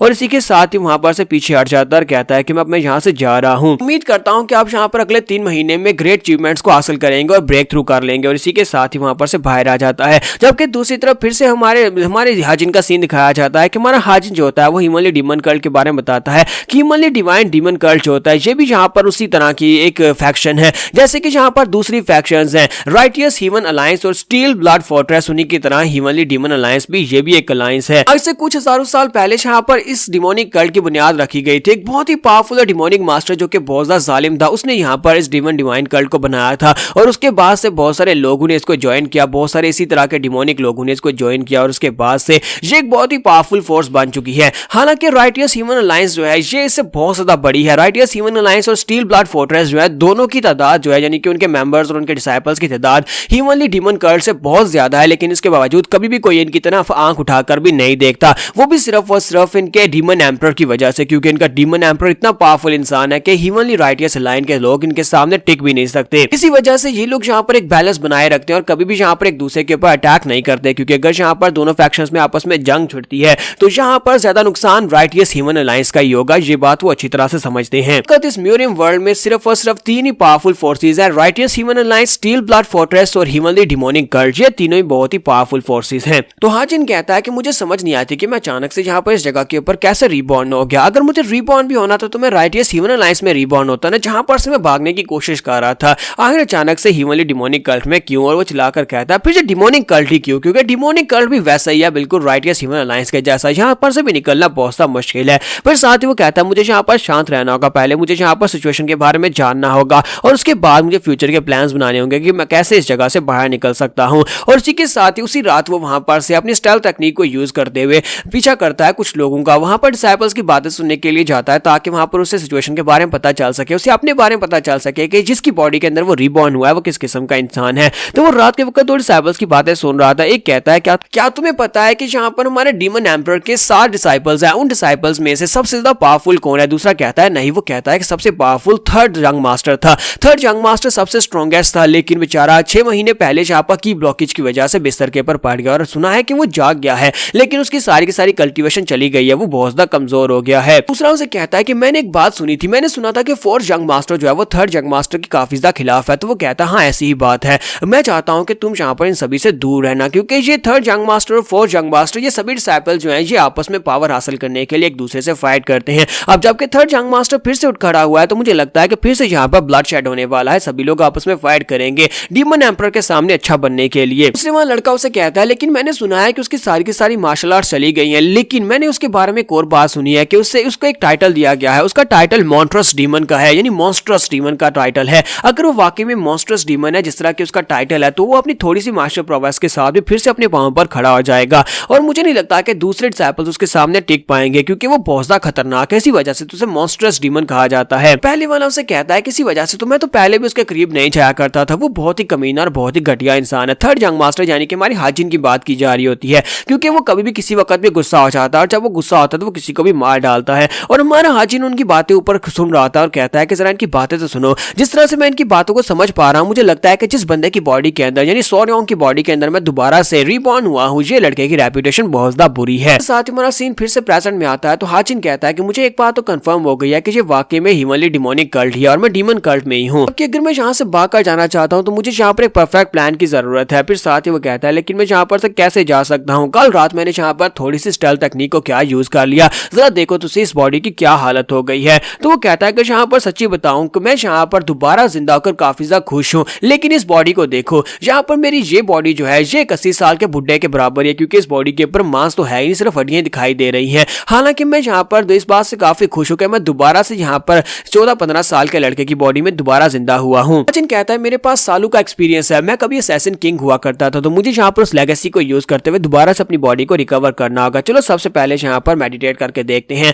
और वो मेडिटेट करने के लिए बैठता है और अपनी बॉडी के अंदर चेक करता है कि उसकी बॉडी के अंदर क्या क्या है तो उसकी बॉडी के अंदर वाकई में की ब्लॉकेज होती है। तो वो कहता है कि सबसे पहले यहाँ पर की ब्लॉकेज को हटाने की कोशिश करते हैं, क्योंकि मेरे पास कुछ ऐसा है जो किसी और के पास नहीं हो सकता, क्योंकि मैंने यहाँ पर 9 सेक्टर्स के सीक्रेट्स को चोरी किया था जब मैं असैसिन किंग था। तो 9 सेक्टर्स के सीक्रेट्स को मैंने चोरी करने के बाद उनको मास्टर किया था और उसके साथ मैंने एक स्पेशल स्किल बनाया था। उस स्पेशल स्किल की मदद से मैं यहाँ पर इन की ब्लॉकेजेस को हटा सकता हूँ और की ब्लॉकेजेस को हटाने के बाद यहाँ पर मैं दोबारा से कल्टीवेट करना स्टार्ट कर दूंगा। तो इसी के साथ उस रूम के अंदर उसका टेम्परेचर बढ़ना शुरू हो जाता है, क्योंकि जैसे जैसे वो आप की ब्लॉकेजेस को हटा रहा था इसी के साथ ही रूम के अंदर काफी टेम्परेचर बढ़ जाता है। उसने अपनी उस स्पेशल स्किल को बाउंडलेस टेक्निक का नाम दिया होता है, जो कि उसने 9 सेक्टर्स के पास से चोरी किए होते हैं। तो वो कहता है कि ये 9 सेक्टर्स के बहुत ही पावरफुल मूव्स थे, उन सभी को यहाँ पर कंबाइन करने के बाद मैंने इसे बाउंडलेस टेक्निक का नाम दिया। और इसी के साथ ही वो कहता है कि मुझे महसूस हो रहा है कि मेरी बॉडी के अंदर से काफी सारी एनर्जी आ और बाहर जा रही है, जैसे कि मैंने यहाँ पर की ब्लॉकेजेस में से एक मेरिडियन को ओपन कर लिया हो। इसी के साथ ही वो अपनी आंखें खोलता और कहता है कि ये तो कुछ भी नहीं है, यानी कि मुझे लगता है कि फिलहाल के लिए इस बॉडी की यही लिमिट है, मुझे बहुत ज्यादा मेहनत करने की जरूरत है, मुझे फिजिकली भी यहाँ पर इस बॉडी को स्ट्रॉन्ग बनाना पड़ेगा और साथ ही यहाँ पर अपनी कल्टीवेशन को भी बढ़ाना पड़ेगा और इसमें काफी ज्यादा टाइम लगने वाला है। और यहाँ पर एपिसोड 4 का एंड करेंगे, तो नेक्स्ट एपिसोड में देखेंगे कि हमारा हाजिन अब यहाँ पर इस जगह के ऊपर से निकलने का क्या प्लान बनाएगा। तो एपिसोड की एक्सप्लेनेशन अच्छी लगी हो तो कमेंट करके जरूर बताइएगा और वीडियो को लाइक करना मत भूलिएगा। Thank you. तो गाइस कैसे हैं आप सब लोग। Legacy of the assassin king के एपिसोड 05 के साथ हाजिर हो। तो लास्ट एपिसोड के एंड पे हमने देखा था कि हमारा हाजिन जो था वो दोबारा से अपनी की ब्लॉकेज को हटाने की कोशिश करता है और वहां पर थोड़ी देर कल्टीवेट करने के बाद से महसूस होता है कि उस बस इतना ही कर सकता है, क्योंकि वो अपनी लिमिट तक पहुंच चुका है। ये बॉडी फिलहाल के लिए काफी ज्यादा कमजोर है। वहां पर कल्टीवेशन कर लेने के बाद वो सोच रहा था कि यहाँ पर कोई आता क्यों नहीं है। जब से यहाँ पर मैं होश में आया हूँ तब से डॉक्टर के अलावा और उस नौकरानी अंगवा के अलावा कोई भी यहाँ पर नहीं आया। ऊपर से वो नौकरानी अंगवा वो भी यहाँ पर नहीं आ रही, यानी कि कल जब मैंने उसके गले के ऊपर अपना ड्रमस्टिक रखा था और उसे गुस्से के साथ पूछा था, उसके बाद से मुझे लगता है कि वो भी काफी डरी हुई है। जबकि जो सर्वेंट यहाँ पर आते हैं, जो डॉक्टर यहाँ पर आते हैं, वो लोग भी यहाँ पर आकर मुझसे सिर्फ यही बात करते हैं कि मैं यहाँ पर जल्दी से जल्दी रिकवर कर जाऊं। हमारा हाजी यहाँ पर ये सोच रहा था कि ये यंग मास्टर जो भी था, यानी थर्ड यंग मास्टर, इसकी पर्सनैलिटी बहुत ज्यादा बुरी थी कि यहाँ पर सभी लोग इसके सामने बहुत ही रिस्पेक्ट के साथ बात करते हैं और इसके बहुत ज्यादा डरते हैं, स्पेशली नौकर जो इससे ज्यादा डरते हैं। मुझे लगता है कि ये बहुत ज्यादा रूड बंदा होगा। सोच रहा था कि जब तक मुझे इस जगह की सही से समझ नहीं आ जाती तब तक मुझे यहाँ पर कोई भी उल्टा सीधा काम नहीं करना। और इसी के साथ ही नेक्स्ट सीन जो होता है वो 3 महीने के बाद का दिखाया जाता है। 3 महीने के बाद हमें फोर्थ यंग मास्टर का सीन दिखाते हैं कि फोर्थ यंग मास्टर कहता है कि ये काफी ज्यादा अजीब बात है, 3 महीने गुजर चुके हैं और थर्ड यंग मास्टर ने उस चीज को खा भी लिया हुआ है, लेकिन इसके बावजूद अभी तक कुछ हो क्यों नहीं रहा। तो डॉक्टर उसे कहता है कि हाँ ये बात तो वाकई में सच है कि 3 महीने गुजर चुके हैं और वो पहले से ज्यादा बेहतर होता जा रहा है, जबकि उसे मरना चाहिए था। तो फोर्थ यंग मास्टर से कहता है डॉक्टर तुमने तो ये कहा था कि जितना ज्यादा वो अपनी मार्शल प्रोवेस को यूज करेगा, यानी उसकी मार्शल प्रोवेस जितनी ज्यादा होगी उस चीज का असर उसके ऊपर उतना ज्यादा होगा। तो डॉक्टर उसे कहता है कि हाँ बिल्कुल ऐसा ही था, उस चीज को बेचने वाले ने मुझे यही कहा था। तो इसी के साथ ही वो कहता है तो फिर सॉर योंग वो इतना स्पेशल क्यों है, उसकी बॉडी के ऊपर ये सब कुछ असर क्यों नहीं कर रहा। तो फोर्थ यंग मास्टर जो है यहाँ पर थर्ड यंग मास्टर को मरवाना चाहता है, इसी वजह से वो ये सब कुछ करवा रहा होता है। तो डॉक्टर उसे कहता है तो फिर यंग मास्टर बताइए कि हम लोग आगे और क्या कर सकते हैं। तो वो उसे कहता है कि मुझे ये बताओ कि मेरी बहन रिन कब वापस आने वाली है। तो वो उसे कहता है कि मिस योर रिन वो इस वक्त टेंपल में और बहुत ही जल्दी यहाँ पर वापस आने वाली है, मुझे लगता है कि वो यहाँ पर वापस आ जाएंगी। फोर्थ यंग मास्टर से कहता है चलो ये तो बहुत ही अच्छी बात है कि रिन वापस आने वाली है, 6 महीने हो गए उसे यहाँ पर से गए हुए, मुझे लगता है कि उसे जल्दी से जल्दी यहाँ पर वापस बुलाओ ताकि वो इसके साथ आकर मुश्किल क्रिएट करे। मैं यहाँ पर नहीं चाहता कि ये लड़का यहाँ पर तेजी के साथ ग्रो करे। सीन में अगले दिन का दिखाया जाता है जहाँ पर हमारा हाजिन जो होता है वो ट्रेनिंग कर रहा था। ट्रेनिंग करने के बाद 3 महीने गुजारने के बाद उसने इस बॉडी को काफी ज्यादा बेहतर बना लिया होता है और वो कहता है 3 महीने की ट्रेनिंग के बाद मैंने अपनी बॉडी को पहले से काफी बेहतर बनाया और साथ ही वो अपनी एनर्जी को भी कंबाइन यूज करना सीख गया होता है और इसी के साथ ही वो अपने हाथ में एनर्जी को क्रिएट करता है, सामने की तरफ एक पंच मारता है, वहां पर एक जबरदस्त धमाका तो नहीं होता लेकिन वहां पर एक पॉट गिरता है, दीवार के अंदर एक होल हो जाता है। तो वो कहता है कि ये काफी ज्यादा बेहतर है, यानी पहले से काफी ज्यादा बेहतर हो चुका हूं। मेरी ये वीक बॉडी जो थी, जो पहले 80 साल के बुढ़े दद्दू की तरह थी, अब मैंने इसे 3 महीने में काफी ज्यादा बेहतर बना लिया है, लेकिन अभी भी ये बेहतर नहीं है। तो इसी के साथ ही वहां पर अंगवा आती है। अंगवा उससे कहती है कि यंग लॉर्ड मैं यहाँ पर आपकी हर्बल मेडिसिन लेकर आई हूँ। तो वो कहता है हाँ तुम्हारा बहुत बहुत शुक्रिया और साथ ही उसके पास से प्याला लेता है और जैसे उस प्याले को पीना स्टार्ट करता है इसी के साथ उसे एक जबरदस्त झटका लगता है। तो वो कहता है कि ऐसा कैसे हो सकता है इस पानी के अंदर। तो वही कीड़ा है, वो पैरासाइट है, वो ब्लड पैरासाइट जिसे हमारी बॉडी के अंदर डाला जाता है। वो प्याले को वहीं पर नीचे फेंक देता है और इसी के साथ उसके सामने मास्टर अपीयर होता है। इसे कहता है चुन हाजिन तुम्हें क्या लगा था कि तुम यहाँ पर हमारे हाथों से निकल कर जा सकते हो। हमने तुम्हें पहले ही बता दिया था कि राइटियस ह्यूमनली अलायंस को छोड़कर जाना पॉसिबल नहीं है। जो भी यहाँ पर आता है वो कभी यहाँ से निकल नहीं सकता। यहाँ पर से निकलने का सिर्फ और सिर्फ एक ही रास्ता है कि अगर तुम मर जाते हो तभी तुम यहाँ पर से निकल सकते हो। लेकिन तुम्हारा केस बहुत ज्यादा स्पेशल है, अब जबकि तुम मर भी चुके हो लेकिन फिर भी तुम यहाँ पर से नहीं जा सकते।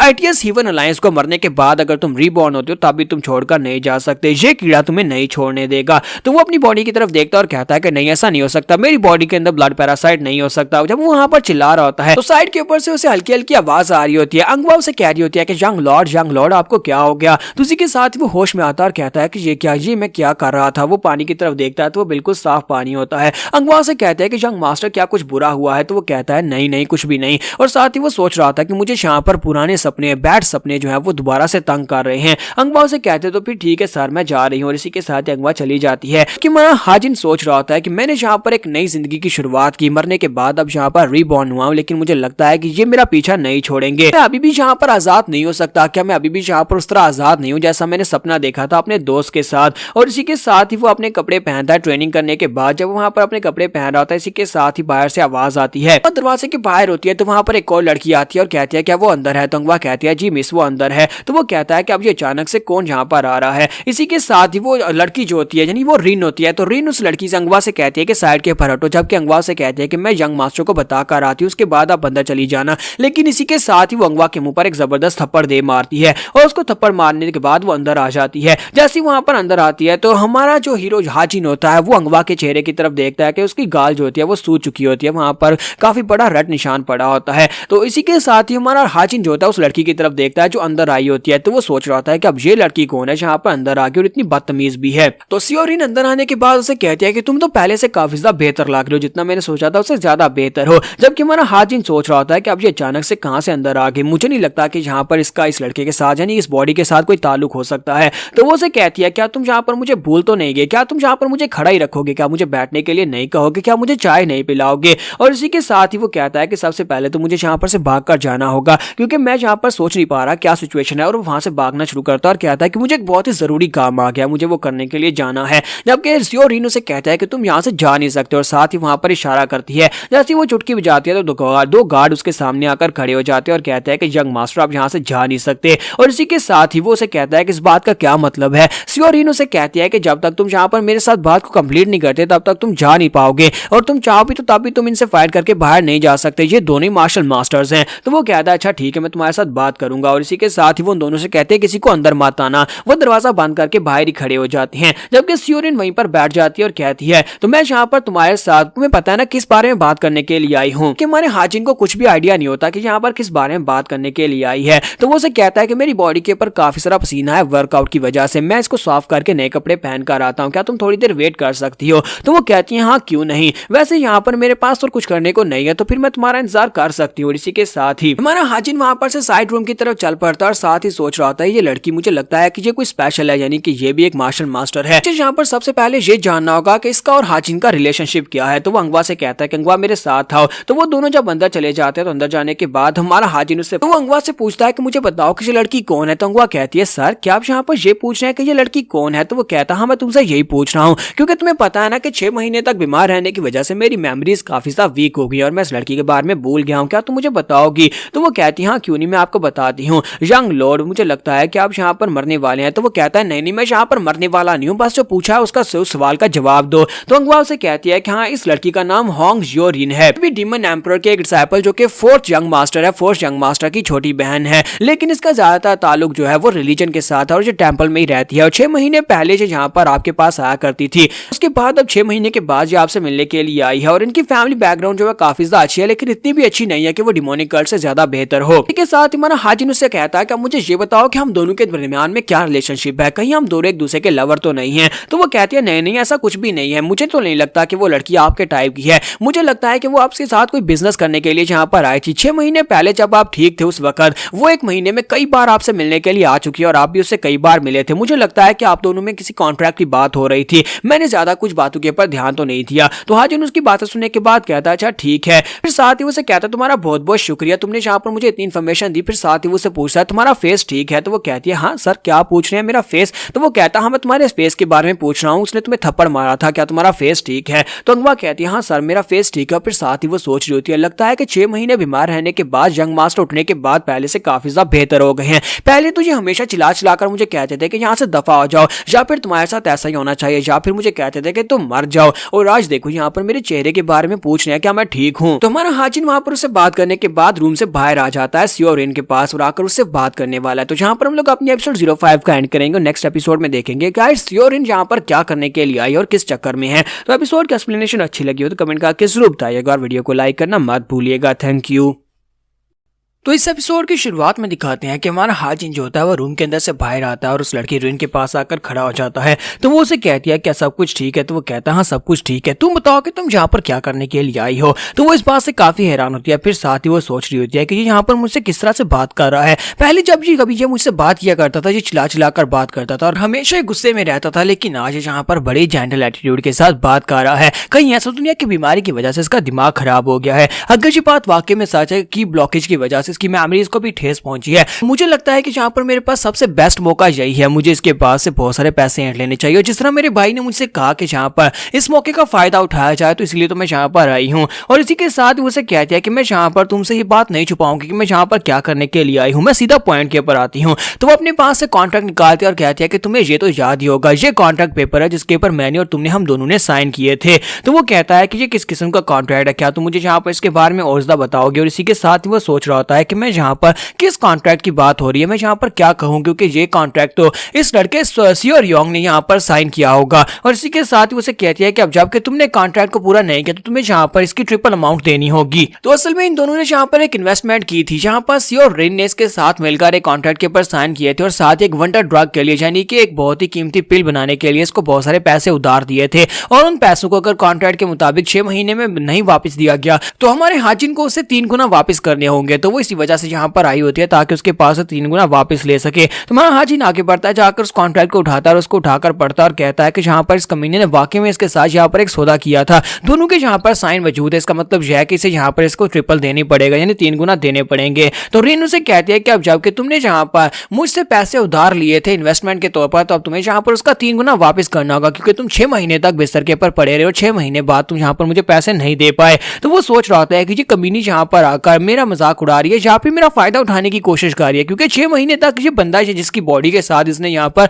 कॉन्ट्रैक्ट साइन किया था वो बिस्तर के ऊपर पड़ा हुआ था और इसे यहाँ पर अब अपने कॉन्ट्रैक्ट की याद आ गई है। हाजिन कहता है कि मुझे लगता है कि ये बच्ची यहाँ पर जो कुछ भी कर रही है ये गलत कर रही है, इसे ये सब कुछ नहीं करना चाहिए। तो इसी के साथ ही उसे कहता है अच्छा ठीक है, मैं तुम्हें 3 गुना पैसे दे देता हूँ। और इसी के साथ ही वो आगे बढ़ता है और कहता है मैं यहाँ पर पेपर और इनके साथ लिख देता हूँ, मैं यहाँ पर तुम्हें 3 गुना पे करने को तैयार हूँ। और जैसे वो वहां पर जाकर पेपर और पेन उठाता है और उसके लिए वहां पर 3 गुना लिखने लगता है कि मैं यहाँ पर तुम्हें 3 गुना पैसे देता हूँ। तो रीन इस बात से काफी हैरान होती है और कहती है कि ये क्या हो रहा है, यहाँ पर तुम्हारा प्लान फेल हो जाएगा अगर इतनी आसानी के साथ यहाँ पर मुझे पैसे दे देगा। अगर 6 महीने पहले वाला थर्ड जंग मास्टर यहाँ पर होता तो वो बहुत ज्यादा गुस्सा हो जाता और गुस्सा होकर मुझसे फाइट करने की कोशिश करता, लेकिन ये तो बड़ी आसानी से यहाँ पर मुझे पैसे देने के लिए मान गया। मैं यहाँ पर क्या करूँ, मुझे इसके लिए यहाँ पर मुश्किल क्रिएट करनी है। और इसी के साथ ही उसे कहते हैं कि एक और बात, अब जबकि तुम यहाँ पर मुझे पे बैक कर रहे हो तो मुझे यहाँ पर पे बैक नहीं चाहिए, मुझे यहाँ पर 3 गुना के बदले में ये चाहिए कि तुम मुझे लिख कर दो कि तुम बाकी की सारी जिंदगी मेरे गुलाम रहोगे, जब भी मैं तुम्हें बुलाऊंगी तुम्हें दौड़कर मेरे पास आना होगा, एक लॉयल डॉग की तरह, यानी कि एक वफादार कुत्ते की तरह तुम्हें मेरे साथ रहना होगा। तो ये बात सुनने के बाद मेरा हाजिन सोच रहा था कि मैं तो यहाँ पर से जान छुड़ाने की कोशिश कर रहा था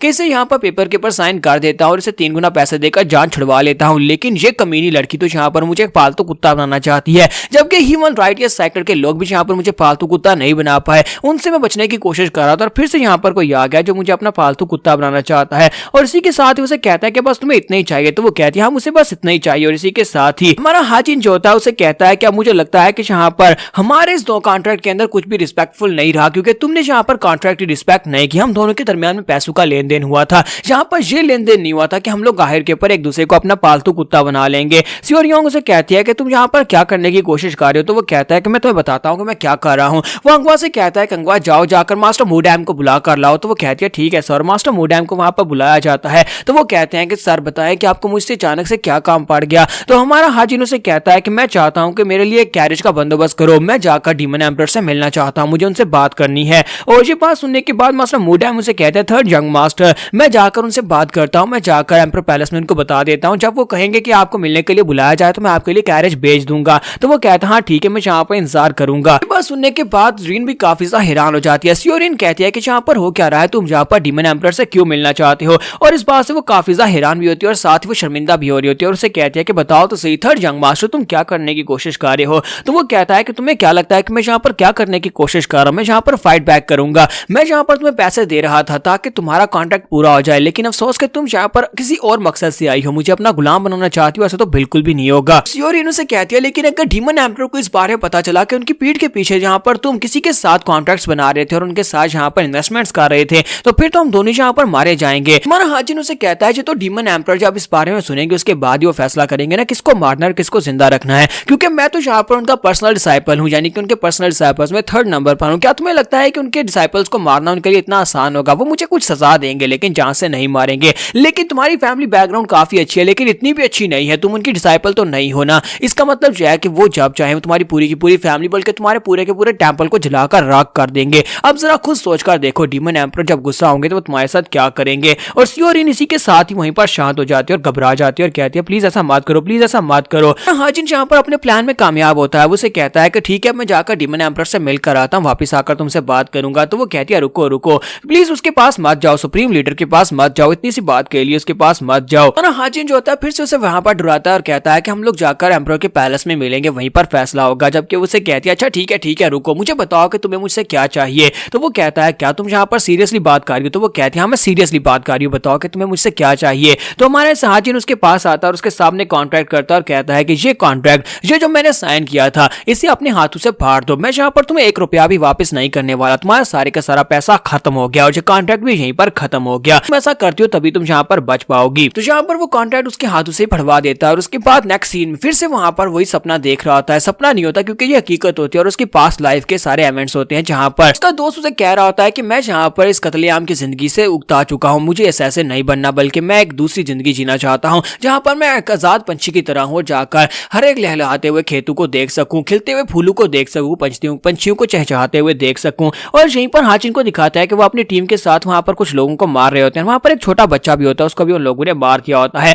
तो हाजिन वहां पर खड़ा होता है और देख रहा होता है क्या सभी लोग मर गए। तो वो उसे कहते हैं कि हाँ सर हमने सभी लोगों को मार दिया, हम लोग यहाँ पर चेक कर लिया है, जहाँ पर इन दोनों के अलावा और कोई भी नहीं था और बाकी ये जो लोग थे वो दूसरी तरफ थे, उन सभी को भी मार दिया गया है। तो हाजिन उनसे कहता है कि जहाँ पर हमें अलायंस की तरफ से ऑर्डर्स दिए गए थे कि इन सभी लोगों ने जहाँ पर गद्दारी की है, चाहे वो छोटा हो या बड़ा हो, जिससे भी तुम्हें जहाँ पर दिखाई दे उसे मार डालो, क्योंकि ये ऑर्डर्स हैं और हमें ऑर्डर्स को फॉलो करना है। तो वो लोग कहते हैं ठीक है सर हम लोग ऑर्डर्स को फॉलो करेंगे। जब किसी के साथ ही हाजिन को छोटे बच्चे के हाथ में कुछ दिखाई देता है, वो कहता है कि ये क्या है और इसी के साथ ही वो आगे बढ़ता है और उसके हाथ के अंदर से उस चीज को निकालता है। तो वो लकड़ी का वही पंछी होता है जो कि उसके दोस्त ने उसे दिया था। तो वो कहता है कि ये क्या पंछी इसके पास क्यों है, और इसी के साथ उसे पीछे से आवाज आती है। उसका दोस्त जो होता है बड़ी तेजी के साथ आगे बढ़ता है, वहां पर उसके सामने जो असैसिन खड़ा होता है वो उसे धक्का देता है और पीछे दीवार के साथ जाकर पटकता है और साथ ही वो बाकी के दोनों के ऊपर भी अटैक करता है और उन दोनों को भी मार देता है। यानी कि यहाँ पर अपने साथियों के ऊपर अटैक कर रहा था और गुस्से के साथ आगे बढ़ता है। जबकि हमारा हाजिन उसे कहता है कि दोस्त ये तुम क्या कर रहे हो, ये तुम क्या कर रहे हो। तो वो बड़ी तेजी के साथ उसकी तरफ भी आगे बढ़ता है और हाजिन जो होता है अपनी तलवार को सामने करता है, लेकिन वो उसके अटैक को ब्लॉक कर लेता है, उसकी तलवार को भी काट देता है। लेकिन वो हाजिन को मारता नहीं है बल्कि वो तेजी के साथ आगे बढ़ता है, उस बच्चे की डेड बॉडी को उठाकर वहां पर से आगे गुजर जाता है। हाजिन उसे कहता है कि तुम क्या कर रहे हो, हमें जहां पर ऑर्डर्स मिले थे कि इन सभी लोगों ने गद्दारी किया और इन सभी लोगों को जान से मारना होगा, हम लोग ऑर्डर्स को फॉलो कर रहे हैं। मुझे इस बारे में बिल्कुल भी नहीं पता था कि ये तुम्हारी फैमिली के लोग हैं, तो मुझे भी यहाँ पर अभी तक फिलहाल के लिए कंफर्म तो नहीं है, लेकिन जिस तरह से वो लड़का यहाँ पर इस बच्चे को लेकर रो रहा है ऐसे लगता है जैसे इसका बेटा हो। इसी के साथ ही वो लड़का वहां पर एक जबरदस्त चीख मारता है, वो वहां पर एक जबरदस्त चीख मारता है। तो इसी के साथ ही वो हाजिन से कहता है क्या यही तुम्हारी जिंदगी है, क्या इसके अलावा तुम्हारी जिंदगी में और कुछ भी नहीं है, क्या ये तुम्हारा जॉब है यहाँ पर किसी को भी देखते उसे मार डालना। इसी के साथ ही जब उस लड़के की बॉडी के अंदर से पैरासाइट एक्टिवेट होता है और वो लड़का मर रहा होता है, तो मरते वक्त वो हाजिन को कर्स करता है। वो उसे कहता है कि मैं यहाँ पर तुम्हें बद्दुआ देता हूँ कि मरने के बाद भी तुम यहाँ पर इस सबसे पीछा नहीं छुड़ा पाओगे, क्योंकि तुम्हें जिंदगी के बारे में कुछ भी नहीं पता। तुम यहाँ पर सिर्फ और सिर्फ एक काम कर रहे हो, तुम्हें लगता है कि ये एक जॉब है किसी की जान लेना, लेकिन मरने के बाद वो सभी लोग जिनको तुमने मारा है वो उनकी आत्माएं तुम्हें जीने नहीं देंगी, तुम चैन से नहीं रह पाओगे, चाहे तुम यहाँ पर दूसरी दुनिया दूसरी जिंदगी ही क्यों ना जी लो। तो यहाँ पर एपिसोड 06 का एंड करेंगे और नेक्स्ट एपिसोड में देखेंगे क्या हमारा हाजिन यहाँ पर डीमन एम्परर से मिल पाएगा, क्योंकि डीमन एम्परर बहुत ही जल्दी इसको मिलने के लिए बुलाने वाले हैं। तो वहां पर इन दोनों के बीच में क्या होगा ये हम लोग नेक्स्ट एपिसोड में देखेंगे। एपिसोड की एक्सप्लेनेशन अच्छी लगी तो कमेंट करके जरूर बताइएगा और वीडियो को लाइक करना मत भूलिएगा। Thank you.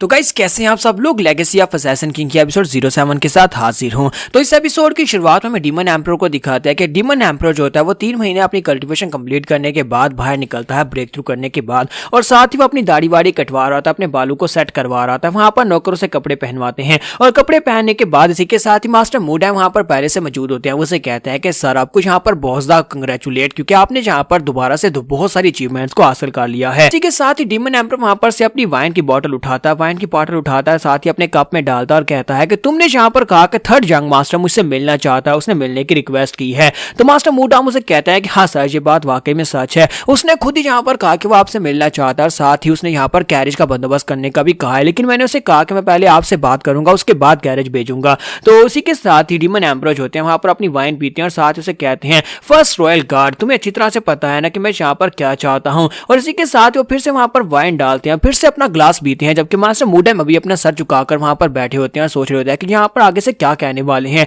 और इसी के साथ ही डीमन एम्परर वहां पर अपने ग्लास पी रहे होते हैं, साथ ही सोचने के बाद उसे कहते हैं मैं चाहता हूं कि थर्ड यंग मास्टर को यहाँ पर पैलेस में ना लाया जाए बल्कि उसको डिमोनिक जजमेंट पवेलियन में लेकर आओ। तो ये बात सुनने के बाद मास्टर मूडाम को एक झटका लगता है, तो वो कहते हैं क्या डिमोनिक जजमेंट पवेलियन में लेकर आऊं। तो डीमन एम्परर से कहते हैं क्या तुमने मेरी बात को सुना। तो वो कहता है जी सर मैंने आपकी बात को सुन लिया, अभी मैं वहां पर कैरेज भिजवाता हूँ, थर्ड यंग मास्टर को डिमोनिक पवेलियन में लेकर आता हूँ। जबकि डीमन एम्परर वहां पर सोच रहा था कि देखते हैं कि यहाँ पर ये लड़का डिमोनिक जजमेंट पवेलियन के टेस्ट को पास कर पाता है या नहीं। और इसी के साथ ही वहां पर वो जमाइयां ले रहा था और कहता है कि लगता है कि ठंड आने वाली है क्योंकि बाहर बर्फ पड़ रही होती है। और इसी के साथ ही नेक्स्ट सीन जो होता है हमारे हाजिन का दिखाया जाता है कि हाजिन अपने बिस्तर के ऊपर लेटा होता है, डॉक्टर उसके पास होता है, उसको चेक करता है। जब डॉक्टर उसे चेक करने के बाद से कहता है कि तुम्हारे डैमेज वेन्स जो है वो पहले से बड़ी तेजी के साथ रिकवर कर रही हैं, मुझे लगता है कुछ ही दिनों में ये और भी ज्यादा बेहतर हो जाएंगी। सिर्फ तुम्हारी वेन्स बल्कि तुम यहाँ पर जिन जड़ी बूटियों को पी रहे हो उन जड़ी बूटियों को पीने की वजह से मुझे लगता है कि अब दोबारा मुझे एक्यूपंक्चर टेक्निक को परफॉर्म करने की जरूरत नहीं है। लेकिन वो काफी हैरान भी हो रहा था और हाजिन सोच रहा था कि ये कमीना डॉक्टर मुझे इस तरह से घूर घूर का क्यों देख रहा है।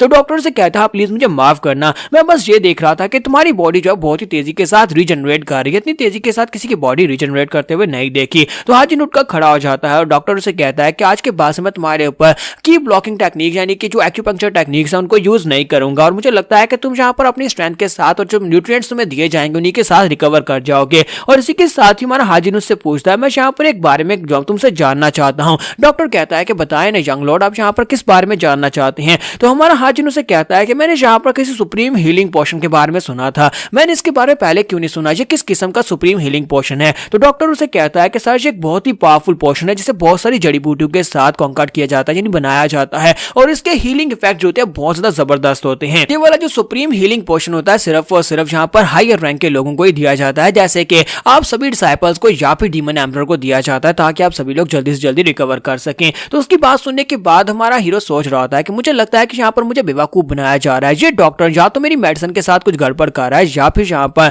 मेडिसिन ही गलत है, क्योंकि यहाँ पर सुप्रीम हीलिंग पोशन पीने के बाद मेरी बॉडी उतनी तेजी के साथ रिकवर क्यों नहीं कर पा रही। डॉक्टर से कहता तो फिर ठीक है सर मैं यहाँ पर 2 दिन के बाद वापस आऊंगा, उम्मीद करता हूँ कि आप यहाँ पर तेजी से रिकवर करेंगे। और इसी के साथ डॉक्टर वहां चला जाता है। तब कि हमारा हाजिन खिड़की से बाहर निकलता है, डीमन एम्परर के पैलेस की तरफ देखता है और कहता है कि उम्मीद करता हूँ कि मुझे जल्दी से वहां पर संदेशा आएगा कि मुझे डीमन एम्परर ने मिलने के लिए बुलाया है। पता नहीं वो किस किस्म का इंसान होगा, सभी लोगों ने सिर्फ और सिर्फ उसके बारे में सुना हुआ है। सभी लोग सिर्फ इतना जानते हैं कि यहाँ पर म्यूरिम में सबसे पावरफुल इंसान अगर कोई है तो वो सिर्फ और सिर्फ डीमन एम्परर है। हालांकि यहाँ पर रैंकिंग में 10 बहुत ही पावरफुल मार्शल आर्टिस्ट हैं, उन 10 पावरफुल मार्शल आर्टिस्ट में कभी मेरा नाम भी हुआ करता था यानी कि असैसिन किंग का भी नाम हुआ करता था। लेकिन यहाँ पर अगर कोई सबसे पावरफुल फोर्स है जिसके सामने हमारी ह्यूमन राइट्स अलायंस और इसके अलावा स्टील ब्लड फोर्ट्रेस के मास्टर भी सर झुकाते हैं तो वो सिर्फ और सिर्फ यहाँ पर डीमन एम्परर है। उसकी पावर्स इतनी ज्यादा है कि वो सिर्फ और सिर्फ उसकी तरफ ग्लेयर करके यानी घूर कर किसी की जान ले सकता है। हाजिन सोच रहा होता है कि मुझे लगता है कि इस वक्त डीमन एम्परर से मिलना मेरे लिए काफी ज्यादा डेंजरस हो सकता है कि उसे मेरे बारे में पता चल जाए कि मैं उसका डिसाइपल नहीं हूं बल्कि उसकी बॉडी में कोई और हूं।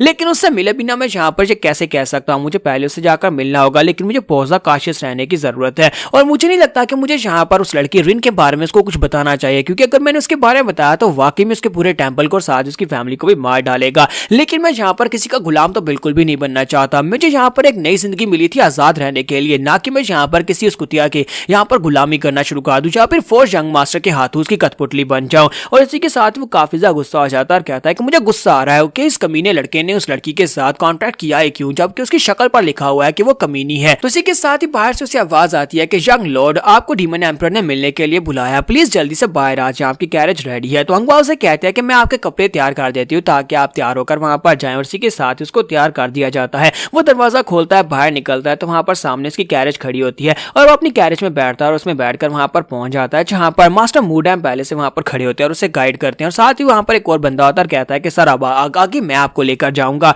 और वो उसे लेकर एक पहाड़ी इलाके की तरफ चले जाते हैं जहां पर सिर्फ और सिर्फ पहाड़ी ही होती हैं, और वहां पर सेंटर में एक रास्ता होता है। मना हाजिन इस बात से काफी हैरान होता है और कहता है कि ये क्या, मुझे तो लगा था कि पैलेस में मिलने के लिए बुलाया जाएगा, लेकिन ये लोग मुझे कहां पर ले आए हैं। तो वहां पर देखता है तो वहां पर सीढ़ियां होती हैं, सीढ़ियां जो होती हैं वो काफी ऊंचाई के ऊपर जाकर एक घर होता है, एक छोटा सा पवेलियन होता है। तो वो कहता है कि ये डिमोनिक जजमेंट पवेलियन है क्या मुझे चढ़कर ऊपर जाना होगा। और इसी के साथ डीमन एम्परर को दिखाता है कि वहां पर बैठा होता है और वाइन पी रहा होता है और कहता है कि बहुत ही जल्दी जहां पर किसी की जजमेंट आने वाली है। और इसी के साथ ही दिखाते हैं कि हमारा हाजिन जो होता है वो उस बंदे के साथ सीढ़ियां चढ़ते ऊपर की तरफ जा रहा होता है। हाजिन कहता है कि मुझे समझ नहीं आ रही कि ये लोग यहाँ पर मुझे क्यों लेकर आए हैं, मुझे लगता है कि ये इनका हेडक्वार्टर है। जरा देखो तो चारों तरफ माउंटेन्स और माउंटेन्स के बीच में बहुत ही पावरफुल मास्टर छुपे हुए हैं, यानी कि यहाँ पर कोई भी आकर कभी अटैक नहीं कर सकता। इसी वजह से तो राइटियस ह्यूमन अलायंस और स्टील ब्लड फोर्ट्रेस के लोग कभी भी यहाँ पर आकर अटैक नहीं कर पाए, और डीमन एम्परर जो है सबसे ज्यादा सुरक्षित इंसान है। हालांकि उसके ऊपर अटैक करने के लिए कोई आएगा भी नहीं क्योंकि वो सबसे पावरफुल इंसान भी है,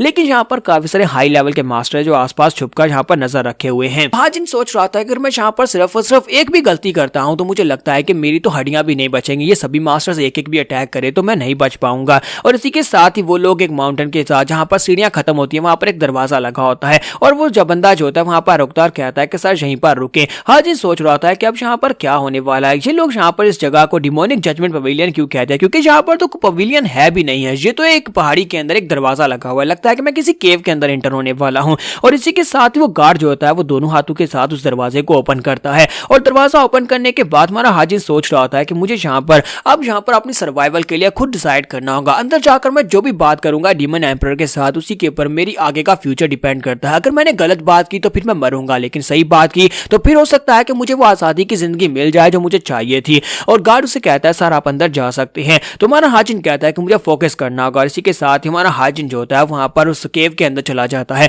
जैसे ही वो केव के अंदर जाता है अंदर बहुत सारी रोशनी होती है, और अंदर जाने के बाद पूरे का पूरा नक्शा ही बदल जाता है। वहां पर बहुत सारी हरियाली होती है, हर जगह के ऊपर फूल होते हैं, वहां पर बहुत सारे जानवर भी घूम रहे होते हैं। और हाजिन जो देखने के बाद कहता है ये क्या, यहाँ पर तो समर है, मुझे लगा कि विंटर है क्योंकि बाहर तो बर्फ पड़ रही थी, लेकिन यहाँ का मौसम तो काफी अजीब है, यहाँ पर तो बहुत सारे जीव जंतु भी हैं। ऐसे लगता है कि जो जिंदगी मुझे चाहिए थी यहाँ पर बिल्कुल वही परफेक्ट माहौल है। यहाँ पर पंछी भी चहचहा रहे होते हैं, तो वो बहुत ज्यादा हैरान होता है और कहता है कि ये रियल नहीं हो सकता, मुझे लगता है कि ये इल्यूजन है। फिर साथ ही वो आगे बढ़ता है और कहता है अगर ये इल्यूजन भी है फिर भी ये बहुत ज्यादा रियलिस्टिक है, क्योंकि इस तरह की इल्यूजन मैंने जिंदगी में कभी नहीं देखी। हाजिन सोच रहा था कि मुझे इसी तरह की जिंदगी चाहिए थी, मैं यहाँ पर असैसिन किंग की पोस्ट से रिटायर होने के बाद इसी तरह के खेतों में जाकर अपनी बाकी की सारी जिंदगी गुजारना चाहता हूँ, जहाँ पर आराम से फील्ड में लेट जाऊं, वहां पर हवा को महसूस करूं, परिंदों को चहचहाता हुआ सुनूं, और इसके साथ साथ वहां पर ठंडी हवा के मजे लूं। इसी के साथ ही वहां पर वो फूलों को भी टच करता और कहता है कि जो तो वाकई में बहुत ज्यादा रियल है। वहां पर वो सारी की सारी इल्यूजन को फील कर रहा होता है। इसी के साथ उसे डीमन किंग की आवाज आती है, डीमन एम्परर से कहते हैं कि इस तरफ आ जाओ।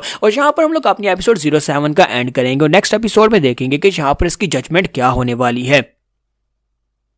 तो लास्ट एपिसोड के एंड पे हमने देखा था कि हमारा हाजिन जो होता है वो एक इल्यूजनरी पवेलियन के अंदर चला जाता है, जहां पर वो सभी चीजों को बहुत ज्यादा एंजॉय कर रहा था। इसी के साथ ही डीमन एम्परर की आवाज आती है कि इस तरफ आ जाओ। वो जल्दी से पीछे की तरफ घूमता और कहता है कि तुमने तो मुझे डरा ही दिया, लेकिन साथ उसे पीछे गाजीबू दिखाई देता है। तो वो कहता है कि ये यहाँ पर कहाँ से आ गया, मैंने पहले से यहाँ पर नहीं देखा। तो वहां पर उसे डीमन एम्परर भी दिखाई देता है। वो कहता है कि यहाँ पर तो डीमन एम्परर भी खड़ा है, लगता है कि यही डीमन एम्परर है। और इसी के साथ ही वहां पर से उसके पांव अपने आप ही आगे की तरफ चलना शुरू हो जाते हैं। हाजिन कहता है कि ये क्या हो रहा है, मैं यहाँ पर चल रहा बल्कि मेरे पांव खुद ही उसकी तरफ आगे बढ़ रहे हैं। तुम्हारा हाजिन वहां पर जैसे अपने पांव आगे की तरफ बढ़ाता है तो फूलों के पास उसके पांव गुजरते हैं, तो उसी के साथ ही फूल मुरझाने शुरू हो जाते हैं। तो वो कहता है कि मुझे समझ नहीं आ रही कि यहाँ पर हो क्या रहा है, मैं उसकी तरफ आगे क्यों चलता जा रहा है। ऐसा लगता है कि जैसे किसी ने मुझे यहाँ पर विविष्ट किया हो, यानी कि किसी ने मुझे अपने वश के अंदर कर लिया हो। जबकि वहां पर डीमन एम्परर बड़ी आराम के साथ अपनी वाइन डालकर पिए जा रहा होता है। हाजिन चलता चलता आगे बढ़ रहा था, जहां पर वो पांव रखता है वहां पर से घास भी जल जाती है। तो इसका मतलब ये होता है कि वो यहाँ पर डेथ को उसको एक्सपीरियंस कर रहा होता है। जैसे वहां पर उसके करीब पहुंच रहा होता है, इसी के साथ ही डीमन एम्परर वहां पर उसको जज कर रहा होता है, क्योंकि जो पवेलियन उसकी जजमेंट के लिए होता है। तो वो कहता है मुझे लगता है कि इसका पहला स्टेप जो है वो लाइफ को दर्शाता है, इसका दूसरा स्टेप जो है वो मौत को दर्शाता है, क्योंकि जब ये यहाँ पर एंटर हुआ तब यहाँ पर सीनरी चेंज हो गई और यहाँ पर हर एक चीज हरा भरा हो गया। और उसके बाद अब जब मेरी तरफ आगे बढ़ रहा है तो यहाँ पर सीनरी खराब होती जा रही है, यानी कि ये मौत को दर्शा रहा है। तो यहाँ पर डिमोनिक एम्परर जो होता है वो सोच रहा होता है कि मुझे लगता है कि थर्ड जंग मास्टर ने यहाँ पर इसी डिमोनिक जजमेंट को रिवील किया है, क्योंकि यही उसकी जजमेंट होती है। अगर वो यहाँ पर कुछ और जज करता है तो यहाँ पर बहुत ही बड़े बड़े मॉन्स्टर्स निकल आते। चलता चलता सीधा उस पवेलियन के उस गाज़बी को करीब पहुंच जाता है। तो वो कहता है कि मुझे मेरे असैसिन किंग के इंस्टिंक्ट्स कह रहे हैं कि यहाँ पर बहुत ज्यादा खतरा है और मुझे आगे नहीं बढ़ना चाहिए, लेकिन मैं यहाँ पर क्या करूं, मैं पूरी तरह से उसके कंट्रोल में हूँ। ये बॉडी बहुत ज्यादा वीक और मैं यहाँ पर अपने आप को बचा भी नहीं पाऊंगा, मेरे पास और कोई रास्ता नहीं है, मुझे आगे बढ़ना होगा, वापस हटने का कोई रास्ता नहीं है। और इसी के साथ ही वो आगे बढ़ता और कहता है अगर मुझे यहाँ पर एक नई जिंदगी चाहिए तो फिर मुझे यहाँ पर इससे बात करनी पड़ेगी, क्योंकि मैं यहाँ पर और ज्यादा नहीं रह सकता, मुझे एक आजाद इंसान बनकर इस डिमोनिक कल्ट को छोड़कर जाना होगा।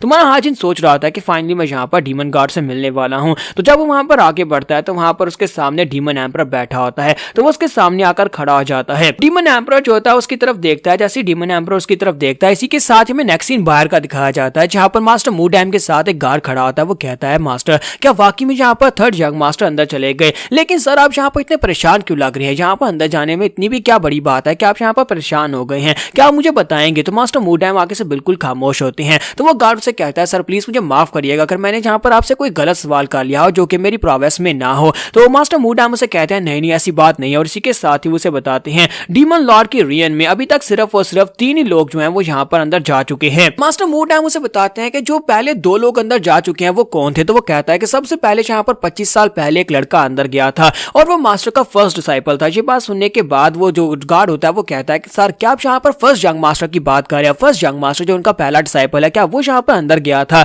तो मास्टर मूडैम उसे कहते हैं नहीं वो उसका पहला डिसाइपल नहीं था, बल्कि उससे पहले भी उनका एक डिसाइपल था और उनसे पहले जो उनका डिसाइपल था उसे यहाँ पर अंदर इंटर होने का मौका मिला था। मास्टर ने उसे खुद यहाँ पर अंदर बुलाया था। जब उसे अंदर बुलाया गया था तो क्या तुम्हें पता है कि उसके बाद के पास क्या हुआ। तो वो गार्ड जो होता है वो कहता है कि सर पहले तो मुझे यहाँ पर यही नहीं पता कि उनके पास इससे पहले भी यहाँ पर एक डिसाइपल हुआ करता था। अगर यहाँ पर 20 साल पहले की बात की जा रही है, 25 साल पहले की बात की जा रही है, तो हाँ यहाँ पर वाकई में उनका डिसाइपल हो सकता है, क्योंकि उनका फर्स्ट डिसाइपल जब वो तो 20 साल पहले बना था। तो मास्टर मूडैम उसे कहते हैं कि वो फर्स्ट डिसाइपल जो अंदर गया था उसकी बॉडी बहुत ही बुरी हालत में मिली थी, उसकी बॉडी के ऊपर इतने कट्स लगे हुए थे जैसे किसी जानवर ने उसे चीर फाड़ दिया हो। तो ये बात सुनने के बाद बॉस गार्ड जो होता है वो बहुत ज्यादा घबरा जाता है और कहता है क्या डीमन एम्परर ने खुद उसे मारा था। तो वो कहते हैं नहीं डीमन एम्परर ने ऐसा कुछ भी नहीं किया। क्या तुम्हें लगता है कि डीमन एम्परर को किसी को मारने के लिए यहाँ पर इस पवेलियन में बुलाने की जरूरत है, वो जहां पर चाहे उसी जगह के ऊपर जाकर उसको मार सकते हैं। तो गार्ड उसे कहता है कि सर ये बात तो आपकी वाकई में सच है। फिर साथ ही उससे पूछता है सर आपने कहा कि 3 लोग अंदर गए थे और उनमें से एक तो थर्ड यंग मास्टर है, तो दूसरा बंदा कौन था।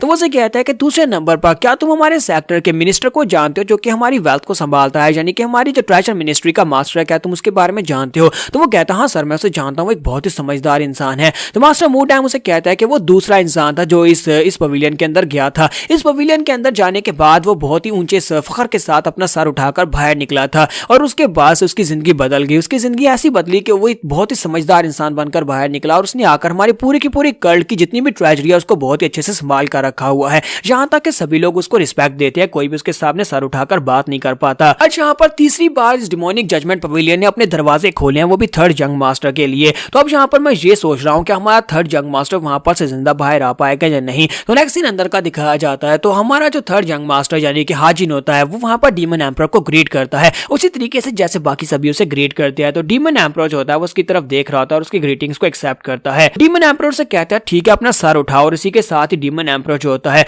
वो उसकी तरफ जब देख रहा होता है तो मन हाजिन कहता है कि इसका देखना बहुत ज्यादा अलग है, ऐसे लगता है जैसे मैं किसी ग्रैंड डिमोनिक मास्टर के सामने खड़ा हूँ। ये तो वाकई में पूरे के पूरे डिमोनिक कल्ट का मास्टर लगता है, इसका गेज यहाँ पर बता रहा है। हालांकि इसने अभी तक यहाँ पर अपनी की पावर को रिलीज नहीं किया, लेकिन इसके बावजूद इसे देखकर ही पता चलता है ये कोई आम इंसान नहीं है। अगर यहाँ पर अपनी की पावर को रिलीज करेगा तो फिर तो यहाँ पर मैं यहाँ पर उसको सेंस करने के बाद ही मारा जाऊंगा, क्योंकि ये एक ऐसा इंसान है जिसे यहाँ पर ना सिर्फ डीमन एम्परर बल्कि इसे हाफ इमॉर्टल भी कहा जाता है, क्योंकि इसकी पावर लेवल्स कहा जाता है कुछ लेवल तक पहुंच चुकी है जहां पर ये इमॉर्टैलिटी को हासिल करने वाला है। इसने बहुत सारी जिंदगी जी है और साथ ही ये हाफ मार्शल गार्ड भी बन चुका है। यहाँ पर उसके सामने कोई भी गलत बात नहीं करनी, कहीं ऐसा ना हो कि एक झटके में ये मुझे मार डाले। और इसी के साथ ही डीमन एम्परर जो होता है उसे कहते हैं कि बताओ कि तुम यहाँ पर मुझसे क्यों मिलना चाहते थे, मैंने सुना कि तुम मुझसे मिलना चाहते हो। और साथ ही उसके सामने वाइन करता है। तो हमारा जो हाजिन होता है वो आगे बढ़ता है, जाकर उसके पास से वाइन का ग्लास लेता है और कहता है कि ये तो बहुत ही अच्छी है, कितना अरसा हो गया कि मैंने यहाँ पर अच्छी वाइन नहीं पी। इसी के साथ ही वो जल्दी से इस वाइन को गटक जाता है। तो डीमन एम्परर कहते हैं तो फिर बताओ कि तुमने यहाँ पर मुझसे क्यों मिलने के लिए मुझे कहा कि तुम मुझसे मिलना चाहते हो।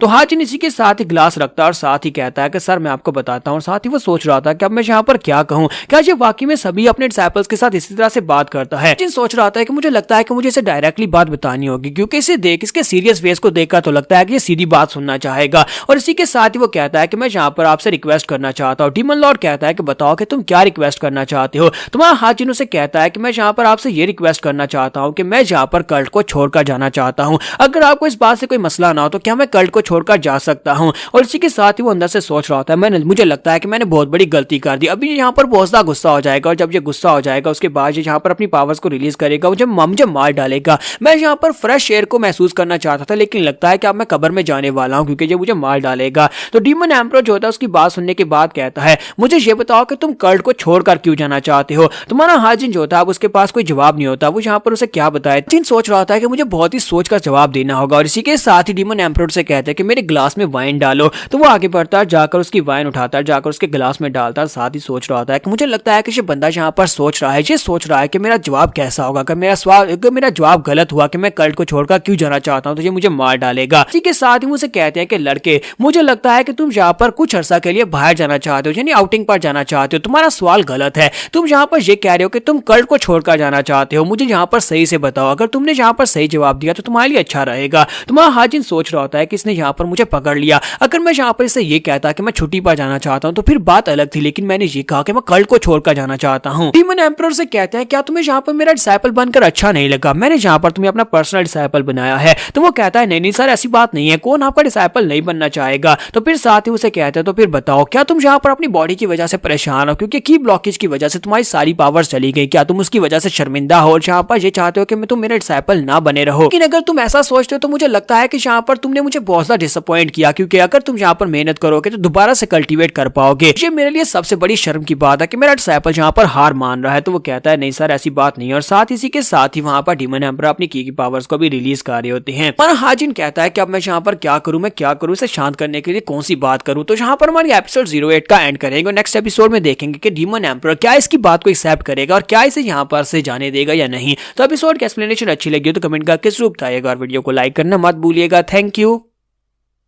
तो लास्ट एपिसोड के एंड पे हमने देखा था कि जहां पर डीमन किंग अपनी पावर्स को रिलीज करता है और कहता है कि तुम एक बहुत बड़ी डिसअपॉइंटमेंट बन गए अगर तुम यहाँ पर हमारे डीमन सेक्टर को छोड़कर जाना चाहते हो, वो भी सिर्फ इस वजह से कि तुम्हारी पावर्स चली गई हैं। तो ये बात सुनने के बाद हमारा हाजिन सोच रहा था कि अब मुझे यहाँ पर कोई ऐसा बहाना बनाना होगा जिसकी वजह से मैं इसे यहाँ पर मना सकूं, वरना ये तो यहाँ पर मुझे मार डालेगा। तो हमारा हाजिन उसे कहता है कि नहीं मास्टर ऐसी बात नहीं है, मैं यहाँ पर अपने सेक्टर को छोड़कर जाने की बात नहीं कर रहा, मैं तो बस यहाँ पर थोड़ी सी फ्रेश एयर लेने की बात कर रहा हूँ कि मैं थोड़े दिनों के लिए बाहर चला जाता हूँ, कुछ महीनों के लिए बाहर चाहता हूँ, ताज़ा हवा लेकर आता हूँ, क्योंकि जहाँ पर रहकर मेरे पास मेरी मास्टर प्रोग्रेस चली गई तो बार बार मुझे वो बातें याद आती हैं। तो मास्टर उसकी बातें सुनने के बाद वहाँ पर कोई भी रिएक्शन नहीं देता। तुम्हारा हाजिन उसे कहता है कि मास्टर इसी वजह से मैं यहाँ पर आपसे रिक्वेस्ट करने के लिए आया हूँ, तो मास्टर क्या आप यहाँ पर मुझे इजाजत देंगे, क्या मुझे यहाँ पर आउटिंग के पर जाने के लिए इजाजत देंगे? तो उसका मास्टर जो होता है अपने कब को वहीं पर ग्राउंड के पर पटक देता है और कहता है क्या तुम सिर्फ और सिर्फ इससे एक छोटी सी वजह के लिए मुझसे मिलने के लिए आए हो? क्या सिर्फ और सिर्फ इसी एक छोटी सी वजह के लिए, यानी एक रिक्वेस्ट के लिए कि तुम आउटिंग पर जाना चाहते हो,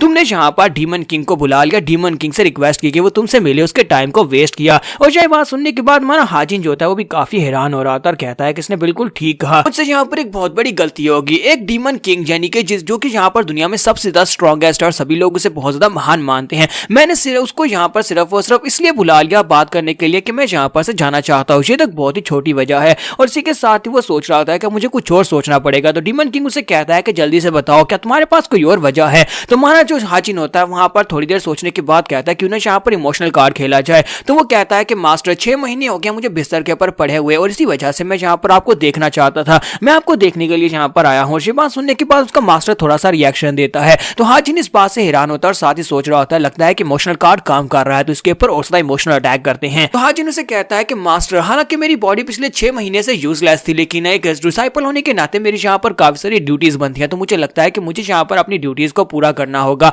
इसी वजह से मैं यहाँ पर आपसे रिक्वेस्ट कर रहा हूँ कि मुझे बाहर भेजे ताकि मैं जल्दी से रिकवर करके वापस आऊँ, आकर अपनी ड्यूटीज को पूरा करूँ। और ये बात सुनने के बाद डीमन किंग के हाथ में तो प्याला होता है, वो प्याला अपने आप वहां पर से गायब होना शुरू हो जाता है। हाजिन कहता है कि मुझे लगता है कि यहाँ पर ये काफी ज्यादा गुस्सा होने वाला है, और इसी के साथ ही वो उसे कहता है कि तुम यहाँ पर ये बात कर रहे हो कि तुम्हारी कुछ ड्यूटीज हैं, यानी कि तुम डिसाइपल की ड्यूटीज के बारे में बात कर रहे हो। हाजिन कहता है हाँ सर मैंने यही बात की। तो डीमन किंग बहुत ज्यादा गुस्सा हो जाता है और उनका खड़ा होता है और उसे कहता है तो तुम यहाँ पर ड्यूटीज की बात कर रहे हो लेकिन खुद तुम यहाँ पर अपनी ड्यूटीज को पूरा नहीं कर रहे। मुझे लगता है कि तुम्हें यहाँ पर अपनी ड्यूटीज के बारे में कुछ भी नहीं पता। अगर तुम्हें यहाँ पर एक स्टूडेंट की ड्यूटीज के बारे में पता होता तुम कभी भी यहाँ पर इस कमजोर बॉडी के सामने के साथ मेरे सामने अपीयर नहीं होते। तुम यहाँ पर अपनी बॉडी को पहले बेहतर बनाते उसके बाद यहाँ पर मेरे सामने आते। मैंने यहाँ पर तुम्हें सारा टाइम मिस जज किया। के साथ ही वो सोच रहा होता है कि यहाँ पर कैसी बातें किए जा रहा है। मैं पिछले 6 महीने से यहाँ पर बिस्तर के ऊपर पड़ा था, यानी इसका स्टूडेंट 6 महीने से अपने बिस्तर पर पड़ा था और यहाँ पर उसकी ड्यूटीज के बारे में बात कर रहा है। मुझे लगता है ये गलत बात कर रहा है। लेकिन डीमन किंग जब वहां पर अपने प्रेशर को रिलीज करता है तो हाजिन कहता है कि सिर्फ और सिर्फ इसके देखने की वजह से यहाँ पर मुझे महसूस हो रहा है कि मेरे अंदर तक सोल भी शैटर हो जाएगी। लेकिन लगता है कि मैं यहाँ पर पकड़ा गया। मुझे लगता है कि यहाँ पर इसको समझ आ गया कि इसके डिसाइपल की बॉडी के अंदर कोई और है। लेकिन इसी के साथ ही डीमन किंग पीछे की तरफ घूम जाता है। हाजिन कहता है कि मुझे तो समझ ही नहीं आ रही कि इसका नेचर क्या है, इसका बिहेवियर क्या है। यहाँ पर कभी कुछ बात करता है, कभी गुस्सा हो जाता है, कभी यहाँ पर शांत हो जाता है।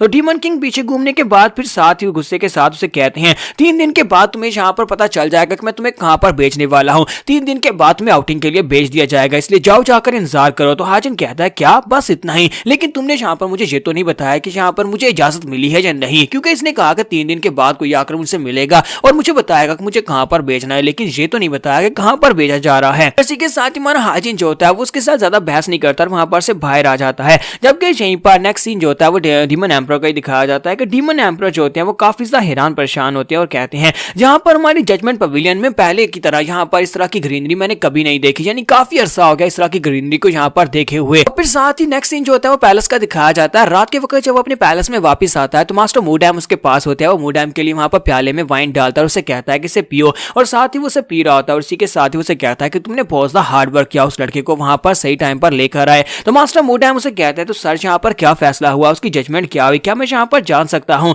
तो इसी के साथ ही उसे कहता है कि पहले मुझे ये बताओ कि थर्ड के साथ चल क्या रहा है, यानी थर्ड यंग मास्टर के साथ क्या चल रहा है। तो मास्टर मूडैम उसे कहता है कि वो सिर्फ और सिर्फ अपने आप को रिकवर करने के बारे में सोच रहा है, वो दिन रात इसी बारे में सोचता रहता है। डीमन एम्परर से कहते हैं कि बस इतना है क्या, इसके अलावा और कुछ भी नहीं है। और साथ ही उसे कहते हैं कि मुझे लगता है कि वो काफी ज्यादा अच्छा है, यानी कि रिकवरी में काफी ज्यादा अच्छा है। 1 साल पहले जब मैंने इस लड़के को देखा था, इसकी बॉडी के अंदर मुझे बहुत ज्यादा टैलेंट दिखाई दिया था, ये बहुत ही जीनियस था। इसी वजह से मैं इसे यहाँ पर अपना डिसाइपल बनाकर लेकर आया था। अपना डिसाइपल बनाने के बाद इस लड़के ने यहाँ पर मेरे डिसाइपल्स में अपनी जगह 3rd रैंक के ऊपर बनाई, क्योंकि ये बहुत ज्यादा खतरनाक और डेंजरस था, बिल्कुल एक डिमोनिक कल्टीवेटर की तरह। लेकिन ये एक 2 मुहा सांप है, यानी कि ये किसी वक्त भी मुझे डसने के लिए तैयार बैठा हुआ था। लेकिन आज यहाँ पर जो कुछ भी हुआ बहुत ज्यादा अलग था। आज मैंने यहाँ पर जिस डिसाइपल को देखा उसकी आंखों में वो चमक नहीं थी, बल्कि कुछ और चमक थी। आज यहाँ पर उसका मुंह ज्यादा चल रहा था, ना कि उसकी आंखों के अंदर से किलिंग इंटेंट निकल रहा था। जितना ज्यादा वो यहाँ पर डिमोनिक कल्टीवेशन की पास से दूर जाता जा रहा है उतना ज्यादा वो डेथ को समझता है। मुझे लगता है कि वो यहाँ पर इन दोनों चीजों को अच्छे से समझता है, लेकिन पता नहीं क्यों मुझे ऐसा लगता है जैसे वो डिमोनिक कल्टीवेशन पास से दूर जा रहा है।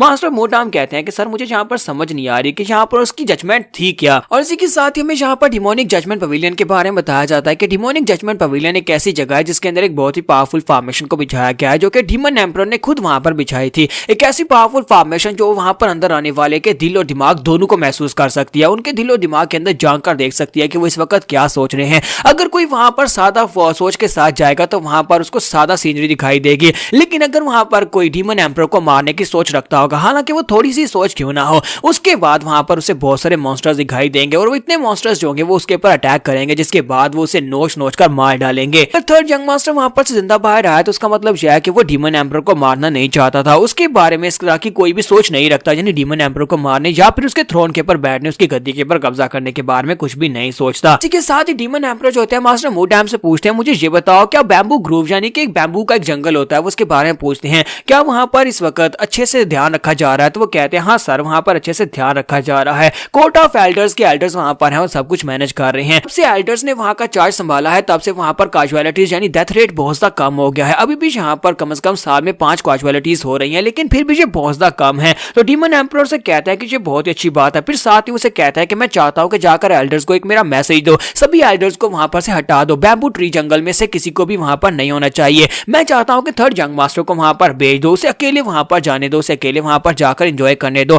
क्योंकि क्योंकि उसने यहाँ पर आउटिंग में जाने के लिए कहा था। उसने कहा कि उसे फ्रेश एयर चाहिए, तो मुझे लगता है कि वहां पर जाकर उसके लिए बिल्कुल परफेक्ट है, उसे वहां पर फ्रेश एयर मिलेगी। इसके साथ ही हमारा नेक्स्ट सीन जो होता है वो बैम्बू जंगल का दिखाया जाता है। तो बैम्बू जंगल में हमारे हाजिन को दिखाते हैं कि वो अपना बैग उठाकर बैम्बू जंगल में चलता हुआ जा रहा था, जबकि छिपकलियां उसके ऊपर रेंग रही होती हैं और वो इस बात से काफी ज्यादा गुस्सा आ रहा था और कहता है कि वो कमीना डीमन लॉर्ड कहीं का, उसकी हिम्मत कैसे हुई यहाँ पर मुझे इस जगह के ऊपर भेजने की। मैंने यहाँ पर पिकनिक मनाने के लिए कहा था कि मुझे किसी ऐसी जगह के ऊपर भेजे जहाँ पर फ्रेश एयर ले सकूं, लेकिन यहाँ पर इस जंगल के अंदर, इस घने बैम्बू ट्री के जंगल के अंदर मुझे कहां से फ्रेश एयर मिलेगी। पता नहीं उस कमीने ने यहाँ पर मेरे साथ ऐसा क्यों किया होगा, मुझे तो समझ नहीं आ रही कि वो मुझसे कौन सा बदला ले रहा था। और इसी के साथ ही वो चिल्लाकर डीमन लॉर्ड को गाली देता है और यहाँ पर एपिसोड 09 का एंड करेंगे। नेक्स्ट एपिसोड में देखेंगे क्या हमारा हाजिन यहाँ पर बैम्बू जंगल के अंदर अपने आप को सर्वाइव करवा पाएगा, क्योंकि ये एक बहुत ही खतरनाक जंगल है। तो एपिसोड की एक्सप्लेनेशन अच्छी लगी हो तो कमेंट करके जरूर बताइएगा, वीडियो को लाइक करना मत भूलिएगा। Thank you.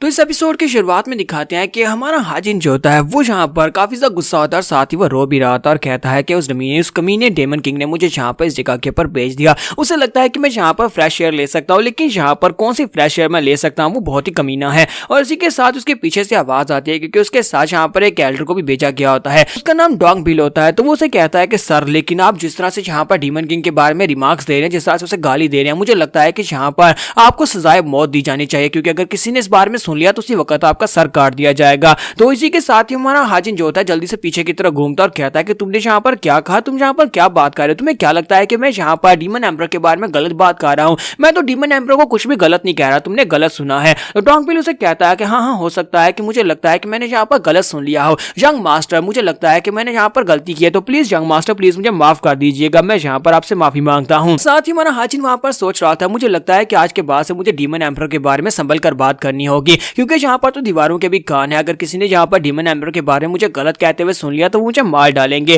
क्योंकि इन सभी लोगों के लिए यहाँ पर वो सिर्फ और सिर्फ एक एम्परर नहीं है, बल्कि वो यहाँ पर गार्ड का दर्जा रखता है। ये सभी लोग उसे गार्ड की तरह मानते हैं। और इसी के साथ ही उसे कहता है कि तुम यहाँ पर कोर्ट ऑफ एल्डर्स की तरफ से हो। तो वो कहता है हाँ यंग मास्टर, मैं कोर्ट ऑफ एल्डर्स से हूँ। साथ ही उसके सामने अपने घुटने टेकता और कहता है जब तक आप यहाँ पर इस बैम्बू ट्री जंगल के अंदर रहेंगे तब तक मैं यहाँ पर आपका एस्कॉर्ट हूँ, साथ ही आपका बॉडीगार्ड भी हूँ। मुझे यहाँ पर पर्सनली ये जिम्मेदारी दी गई है कि मैं यहाँ पर आपकी सुरक्षा का ध्यान रखूँ, और यहाँ पर आपको कुछ भी चाहिए होगा तो प्लीज आप मुझसे कहिएगा। मेरा नाम मार्क डोंग बिल है। हाजिन वहां पर सोच रहा था कि इस तरह के एक पावरफुल इंसान को मेरा बॉडीगार्ड बनाकर मेरे साथ रखा गया है। मुझे लगता है कि यहाँ पर कुछ ना कुछ तो खास है इस जंगल में, जिसकी वजह से मुझे यहाँ पर एक बॉडीगार्ड दिया गया है। तो नेक्स्ट सीन हमें अगले दिन का दिखाया जाता है। अगले दिन हमारे हाजिन को दिखाता है कि वो बेचारा यहाँ पर उदास परेशान होकर एक बैम्बू ट्री के साथ टेक लगाकर बैठा होता है और कहता है तो ये है वो खूबसूरत सीनरी जिसको एंजॉय करने के लिए मैंने यहाँ पर छुट्टी मांगी थी और डीमन किंग ने मुझे कहाँ पर भेज दिया। तो यहाँ पर एंड के ऊपर एक ही रिजल्ट निकलता है कि मैं यहाँ पर से भागकर नहीं जा सकता, चाहे वो यहाँ पर ह्यूमनली राइटियस अलायंस हो या फिर यहाँ पर डिमोनिक कल्ट हो,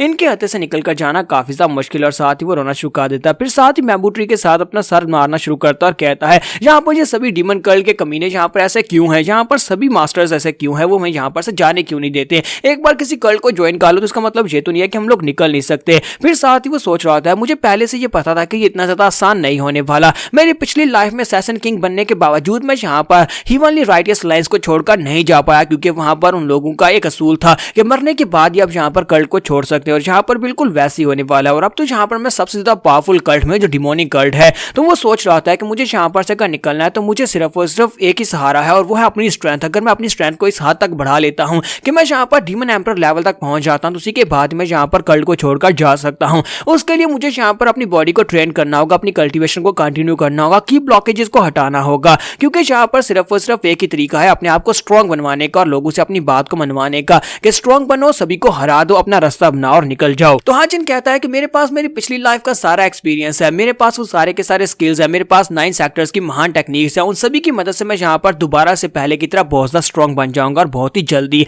और जब वो वहां पर खड़ा होकर अपने बारे में ये सारी बातें कर रहा था और अपने आप को हिम्मत दे रहा था, इसी के साथ ही उस बैम्बू ट्री के पीछे से डोंग बिल निकलता और कहता है कि यंग लॉर्ड। तो ये बात सुनने के बाद हमारा यंग लॉर्ड चिल्लाकर चीख मारता और कहता है कि तुम यहाँ पर कहां से निकल आए, अचानक से यहाँ पर से ना निकलो, तुमने मुझे डरा दिया। तो वो कहता है कि यंग लॉर्ड मैं यहाँ पर आपके लिए खाने के लिए पूछने के लिए आया था, क्योंकि पिछले 2 दिन से आपने कुछ भी नहीं खाया, प्लीज जल्दी से मेरे साथ आ जाएं। आप और कितने दिन तक यहीं पर बैठने वाले हैं, आपने यहाँ पर ना कुछ खाया है ना कुछ पिया है, मेरे साथ आ जाएं। आपको यहाँ पर अपनी सेहत के बारे में भी ख्याल रखना चाहिए। और इसी के साथ ही उसे कहता है क्या यहाँ पर 2 दिन गुजर गए? तो वो उसे कहता है कि हाँ 2 दिन गुजर गए हैं। तो हमारा हाजिन उसे कहता है तो फिर ठीक है, मेरे लिए कुछ खाने के लिए बनाओ। फिर साथ ही उसे कहता है दोबारा कभी इस तरह से पीछे से मत निकलना, मैं बहुत ज्यादा डर गया था, अचानक से निकलने की जरूरत ही क्या है। तो वो कहता है ठीक है माय लॉर्ड, मैं दोबारा ऐसा नहीं करूंगा। और इसी के साथ ही नेक्स्ट दिन अगले दिन का दिखाया जाता है। अगले दिन हमारा हाजिन जो होता है वो अपनी बाउंडलेस टेक्निक को यूज करते हुए अपने आप को दोबारा से वहां पर कल्टीवेट करवाने की कोशिश करता है ताकि बॉडी के अंदर से की ब्लॉकेजेस को हटा सके। तो उसकी बाउंडलेस टेक्निक जो है जिसकी पास्ट लाइफ यानी असैसिन किंग की लाइफ से, जहां पर उसने 9 सीक्रेट्स थे जो कि 9 फैमिलीज के थे, उनको हासिल करने के बाद उनको कंबाइन करके बाउंडलेस टेक्निक बनाई थी।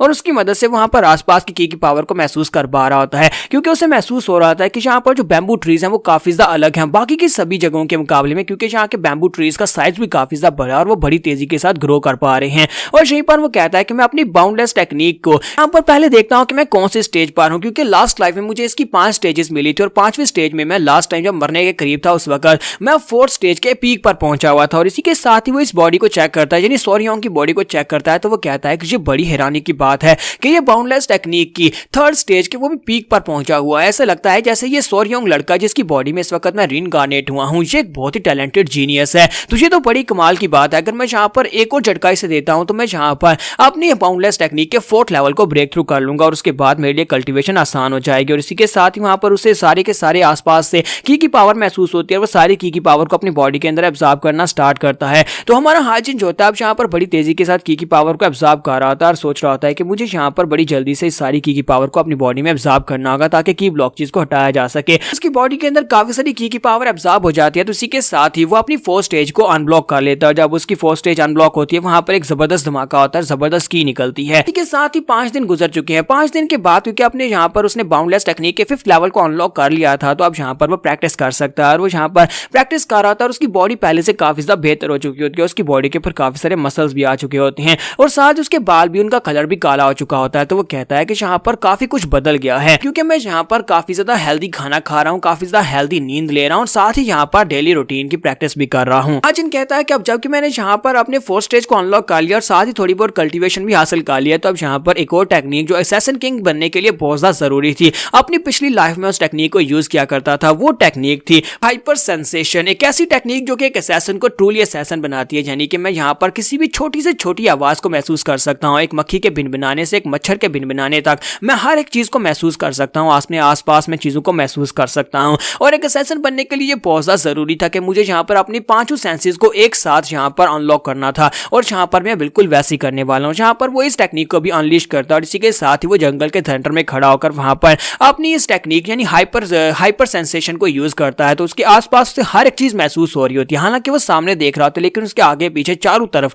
वो हर एक चीज को महसूस कर सकता है। तो वो कहता है कि मुझे लगता है कि इस तरह के जंगल है, मुझे इस टेक्निक को यूज नहीं करना चाहिए, क्योंकि यहाँ पर तो चारों तरफ कुछ ना कुछ जरूर है, यानी कीड़े मकोड़े हर जगह पर हैं और यहाँ पर इस टेक्निक के साथ मुझे काफी ज्यादा मुश्किल हो रही है। लेकिन ज्यादा जरूरी बात यह है कि हाजिन ने यहाँ पर एक और टेक्निक को अचीव कर लिया और इसी के साथ बैम्बू ट्री के पीछे से फिर से डोंगपिल निकलता है। तो हमारा हाजिन फिर से चीख मारता और कहता है कि तुमने फिर से मुझे डरा दिया, मैंने तुम्हें पहले भी कहा था कि यहाँ पर ऐसे मत निकलना। तो वो कहता है कि सर आपका खाना तैयार है, प्लीज अंदर आ जाएं। तुम्हारा हाजिन उसे कहता है कि अच्छा ठीक है खाना तैयार है, लेकिन क्या तुम सामने से नहीं आ सकते या फिर सामने आकर थोड़ी देर खड़े नहीं हो सकते ताकि मुझे पता हो कि तुम वहां पर से आ रहे हो। तो डोंगपिल उसे कहता है कि माय लॉर्ड प्लीज मुझे माफ करिएगा, आइंदा नहीं होगा। और हमारा हाजिन सोच रहा था ये आइंदा भी ऐसा ही करेगा। तो डोंगपिल जो होता है वो यहाँ पर उसे जंगल के राज के बारे में नहीं बता रहा था और उसे शाम होने से पहले वापस लेकर जा रहा था। उसे कहता है कि सर हमें वापस जाना होगा और साथ ही वो सोच रहा होता है कि यहाँ पर किसी ना किसी वक्त भी यहाँ पर मॉन्स्टर्स आउटब्रेक हो सकता है। हाजिन आगे आगे चल रहा था और वो उसके पीछे पीछे चल रहा था। जब वो उसके पीछे पीछे चल रहा था इसी के साथ उस साइड के ऊपर से जंगल के अंदर वहां पर गहरे अंधेरे में कुछ महसूस होता है। वहां पर उसे एक लाइट दिखाई देती है। तो वो कहता है कि वो क्या था, क्या वो कोई भूत था। और इसी के साथ ही यहीं पर हमारी एपिसोड 10 का एंड होता है। तो नेक्स्ट एपिसोड में देखेंगे कि आखिर इस बैम्बू ट्री जंगल का राज क्या है, यहाँ पर ऐसा क्या है जो कितना खतरनाक है कि एल्डर्स भी यहाँ पर उनकी भी 5 कैजुअलिटीज हो जाती है इस हाल में। एपिसोड की एक्सप्लेनेशन अच्छी लगी हो तो कमेंट करके जरूर बताइएगा और वीडियो को लाइक करना मत भूलिएगा। Thank you.